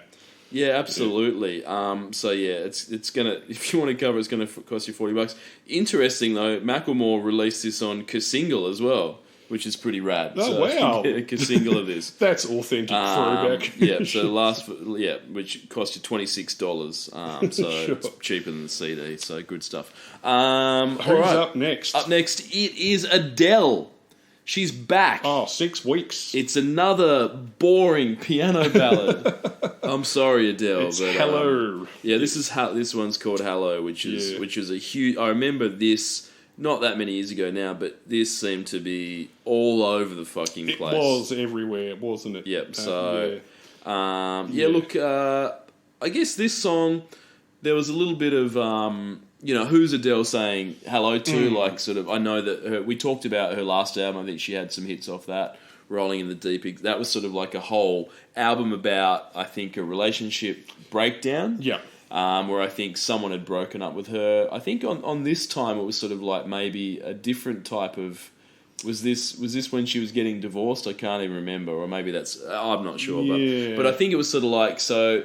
The song's about saying hello. Is it to her ex-lover or ex-lovers? Is it just to friends, family members? Who is it that she's sort of reaching out to in this? And my research showed that it was Lou Bega again. So once again, well, look, it's either the Hat Man or the Scat Man. Yeah, it is. So, probably the Scat Man because he's less annoying, even though he's technically dead. So Adele's shouting out to Lou, and he's got a beef with fucking Taylor as well. Yep. So a lot going on in Lou Bega as well. Sure. So, but yeah, no, actually, Adele had to say this. It's kind of a hello to all my old friends, all the relationships I've had, all my old teachers, a little me when I was 7 or 8, and also a little bit of hello to my fans because I've been gone for so long. So that's great. Yeah, Just a general shout out to fucking anybody. Well, she said it was sort of to do with feeling sad when she's on tour because she misses being back home. And so it's kind of like a hello, but also sort of talking to a younger version of herself when she was sad and stuff like that, which is pretty generic. But then, as Taylor demonstrates, sometimes generic can make a lot of money. Oh, generic obviously works. Now, I mean, this is nearly as long as Downtown, but it contains only one voice and one instrument. I mean, this is about, I know I say this sometimes, but this is about the closest to a power ballad I can hope for in the charts these days. Yeah. E.g. a not shit song sung by someone with a rad voice, some real instruments, and a big sort of power chorus. Yep. And then again, I do have a thing for women with cleft chins, so maybe I'm biased. Yeah. If you had a woman with a cleft chin and Mariah 1988 hair, I'd be in real trouble. Oh, definitely, yeah, I know. I mean, it was a huge hit. In the US, Hello debuted at number 1 on the Hot 100 without fucking 9 weeks of Justin Bieber tweeting about it. It sold a whopping 1,112,000 downloads in its first week. Fucking hell. Almost doubling Flow Rider's previous sales record of 636,000 for Right Round. His Did he blowjob have anthem. his blowjob anthem was the highest selling down? Wow, there you go. Fastest Fastest selling. Yeah. Yep. The track significantly broke various streaming records after being replayed 61 million times in its first week. Jeez. So I don't know how long it held on for, but it was a big, spike, first week spike. Absolutely. Wow. Yeah. Huge song, man. Massive. Oh yeah, like you say, it was everywhere. I was getting to the point where I was starting to think, is this from a film that I haven't seen? Because it does sound like, I don't want to, she did the James Bond theme, but it does have a kind of James Bondy quality to it. I can see why they went after her for the Bond thing. Yeah. I think it was from the Teen Wolf reboot, Tom, that we sort of talked about. So, Teen Wolf 3. Teen Wolf 3. He's playing baseball in this one. Is Colin Farrell rebooting Fright Night again? Yeah. I can't believe I confused Fright Night with Teen Wolf. Well, I can't believe they stopped at Teen Wolf 2 because they could have just done it with different sports. So he's on the tennis court. He's a wolf now. He's he's playing hockey. He's a wolf. So he's at the Olympics. He's doing the high jump. He's a wolf. They could have had 20 of those things. I don't know why they stopped. Maybe that's what happens in the TV show. Yeah. I'll have to check it. Did you watch the music video? I did. Yes. Yeah, it's in black and white. Yeah. So, Tom, this is what the director had to say about the music video. Quote, "It's highly unoriginal," end quote. No fucking shit. So, that's what he had to say. It reminded me of those early 90s videos where they thought black and white was super classy. Oh, yeah, definitely. Like Guns N' Roses, I think they do. Yeah, like they do Chris like 5 and stuff. Yeah. I think Guns N' Roses have like 5 music videos. If you can get slow motion and black and white, now we're talking, someone dropping a vase on the ground in slow motion, what could it mean? Exactly. It's shattering just like this relationship. Indeed. So the clip shows Adele using an old-fashioned flip phone. Oh, okay. So it's 2015, so she could have had an iPhone, whatever they're up to, Motorola 3, 4, but she's using them. Yeah, exactly. Using an old-fashioned flip phone. So it left fans wondering why the star doesn't have a smartphone. This is the sort of shit that happened back then. So, and this is what the director had to say. It drives me crazy. I can see the GIFs on Twitter. I'm like, guys, get over it. It doesn't matter. But the real explanation is that I never like filming modern phones or cars, Tom. They're so implanted in our lives that when you see them in movies, you're reminded you're in reality. If you see an iPhone or a Toyota in a movie, they're anti-narrative. They take you out of the story. If I put an iPhone or a modern car in a movie, it feels like I'm making a commercial. Now, when you see a modern car or a phone in a film, does it take you out of the narrative, Tom? Do you just go, I've forgotten I've watched a film? Well, I'm in real life. On the one level, he's right, because we have actually talked about that multiple times before, where there'll be some weird bit of product placement in a film for a thing that was like some faddish thing at the time, like some weird Bluetooth headset or something. Yeah. And it really does make you think, oh, that's right, those things were, a big thing in 1997 or something like that. Yeah. But on the other hand, a fucking flip phone is also a piece of technology, and it just makes the video seem, and likewise, using an old car just means I'm trying to make this look like a period film from 1963. Oh, exactly. And I've given her a Bridget Bardot hair thing and an Alice band made in black, and she's driving a 60s, fucking Jaguar F-Type. You're still making an artificial construct. It's just an older one, If it's got fucking brand names in it, sure, but, I don't If see she's why... just holding a phone up to her ear, it could be any fucking phone. That's I understand what he means by the product placement, and as you see, there was a period of time where every single video clip had to have at least 4 or 5 shots of a close-up of someone wearing Beats headphones or drinking Hennessy or some bullshit. Also, just because something's lasting doesn't make it interesting, as fucking Rihanna, Kanye West and Paul McCartney demonstrated. The black and white film clip where you're all wearing fucking double denim, just because people still wear double denim now from 50 years ago doesn't make it an interesting video. Yeah, and it's imagine just boring as fuck. And also, you show up on set to make this video, and then it's just like, okay, so in the music video, it's called Hello, so we'll make sure you're doing some phone shit. You're on the phone, and it's just like, okay, well, so we've got the setup. That's fantastic. All right, Adele, you're going to be on the phone, and she's like, okay, great. I'll just use my phone, and the director's like, no, and then the person in charge of the props has to fucking go down to an op shop, or they got to source an 8-year-old phone because the director doesn't want a modern phone in there, and it's just like, oh, Jesus Christ, just use the regular phone. Yeah, look, the video, despite all that, broke the Vivo record for the most views in 24 hours. Yeah. 27.7 million total. Taylor Swift previously held the record with her video for Bad Blood earlier this year, which had 20.1 million views in a single day. Hello was directed by Xavier Dolan and was also the first music video to be shot by IMAX cameras. Wow.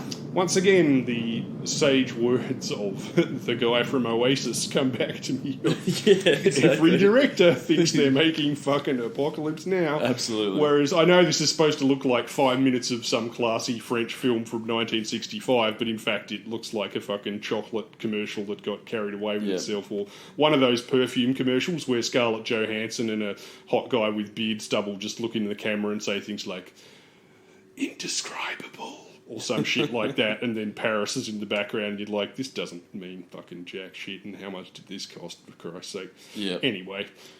Absolutely right. Look, so Adele opened the Grammy Awards in 2017, so not this year. 2 years later, she opened with a performance of this song. Because I think this one had a bit of a long tail. I think it seemed to be around. So even 2 years later, people were like, oh, yeah, that song.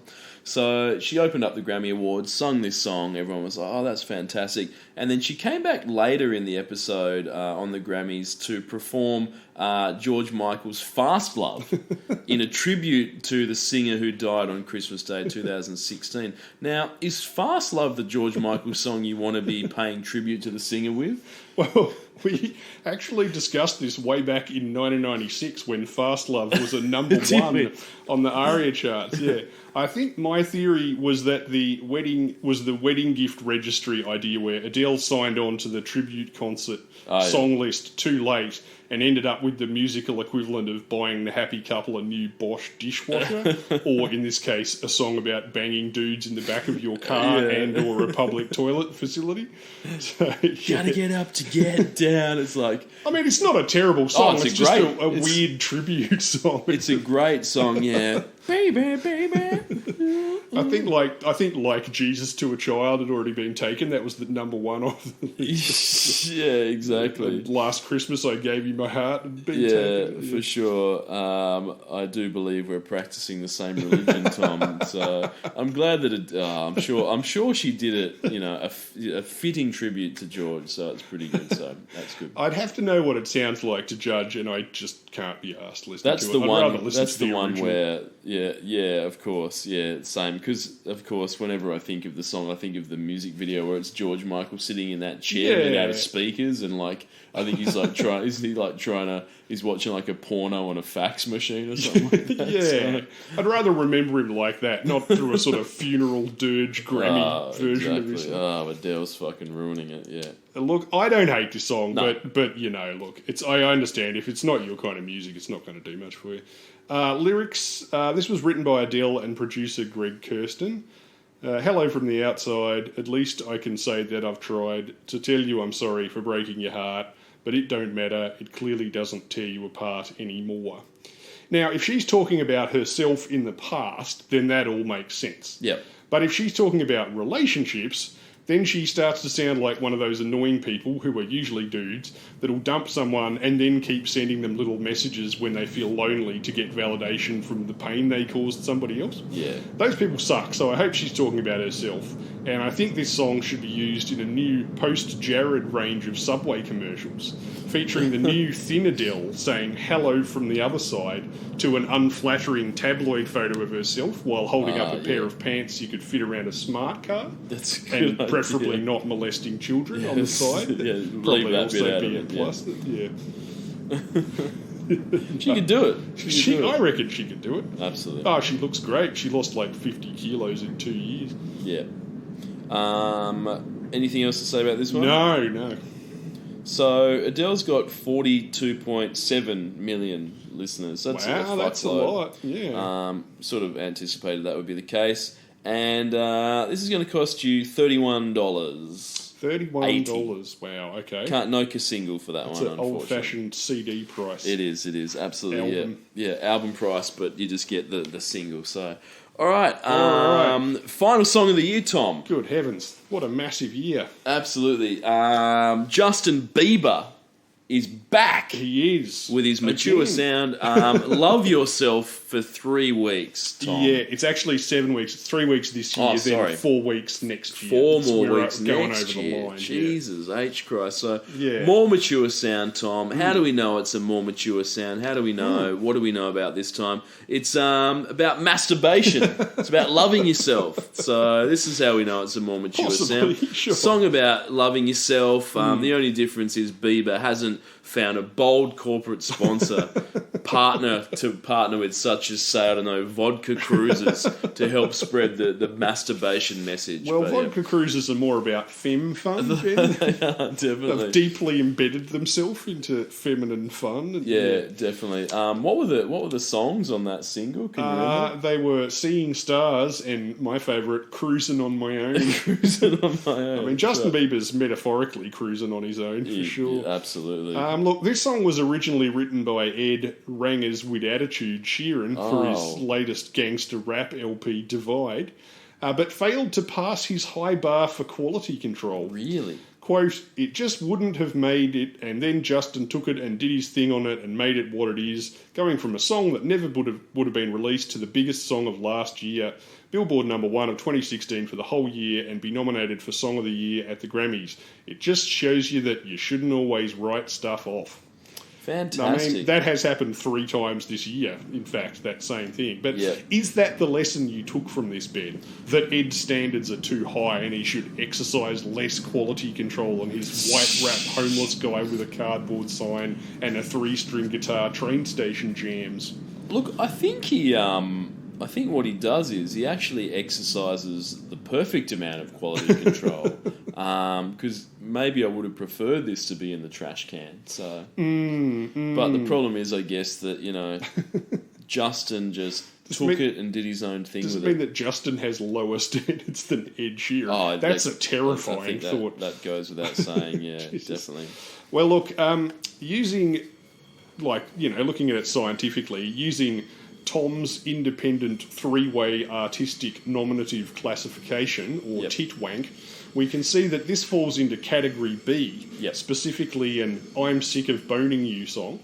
That led some to speculate that it was about Bieber's chipmunky ex-partner Selena Gomez, but he insisted that it wasn't because that would be too interesting, which led Pop Sleuths back to the song's original author, Ed That's How We Do It in the Motherfucking Projects Sheeran, after he broke up with former Pussycat Doll Nicole Scherzinger.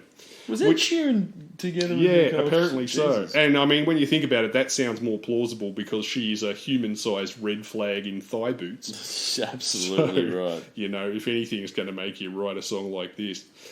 Yeah, lyrics, for instance. My mama don't like you and she likes everyone, and I never like to admit that I was wrong, and I've been so caught up in my job, didn't see what's going on, but now I know I'm better sleeping on my own, because if you like the way you look that much, baby, you should go and love yourself. Ah, there you go. Is Justin Bieber telling us to fuck off, Ben? Are we going to take that from the world's youngest middle-aged lesbian wearing a sideways microwave Beatles wig? Yeah, I think. Because I'm not. I don't want to, but I don't want to start beef because I know that he'll probably egg my house. So. That's true. He might piss in a bucket near your house and then throw eggs at it. Yeah, exactly. Look, I hate to say it, but I actually don't hate the line, my mama don't like you and she likes everyone. Yeah. That's not a terrible line. Probably about Nicole Scherzinger then. But yeah, it sounds like I'm going out with a bitch and you cheated on me and now I'm, vaguely cranky about it, so fuck off. Yeah, it's fair enough. Absolutely right. Yeah. Anyway, that's it. That's cool. it for the year. I mean, unless you want to read that essay that you're writing for the New York Times about Beyonce's new album being the start of a Eurodance renaissance. Not this week, Tom. I'm working on it. But I'll keep an ear out. Yeah, absolutely. I will certainly work on that. What was it? Oh, yeah. We'd said 69 million before for Bieber, so I already knew that. Yeah.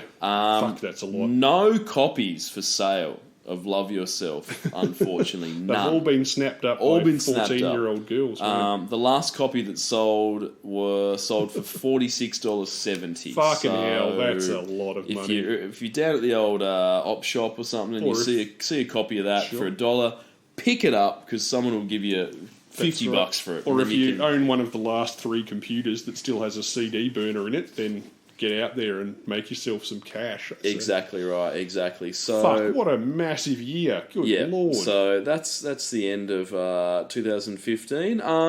Were there any, I'm not sure if you looked at any sort of songs that didn't sort of make the cut for number ones, but were classics. No, I didn't get that far, I'm afraid. No, that's okay. I mean, compared to a lot of other years, there really weren't, like, that was a 7-week song, and that's about as big as we got this year. There were a lot of short songs and stuff like that. Yeah. But, I mean, there were also a lot of kind of, new artists like Bieber, and also just little weird one-hit things like pop-up things like Calvin Harris and OMI and stuff like that. It's nice to see something on the charts that's not purely, One Direction, their first hit, Exactly right. Yeah. Exactly. And who could forget Lost Frequencies? For sure. Anyone who's just heard it 5 minutes later, I think. Forgot it existed. So we'll be back next time with 2016. Wow, so we're creeping up towards the present. Getting close to current day. Don't know what the song's going to be next week, but there can't be more than this because there was a lot this week. Surely not. All right. Okay. Thank you. See ya.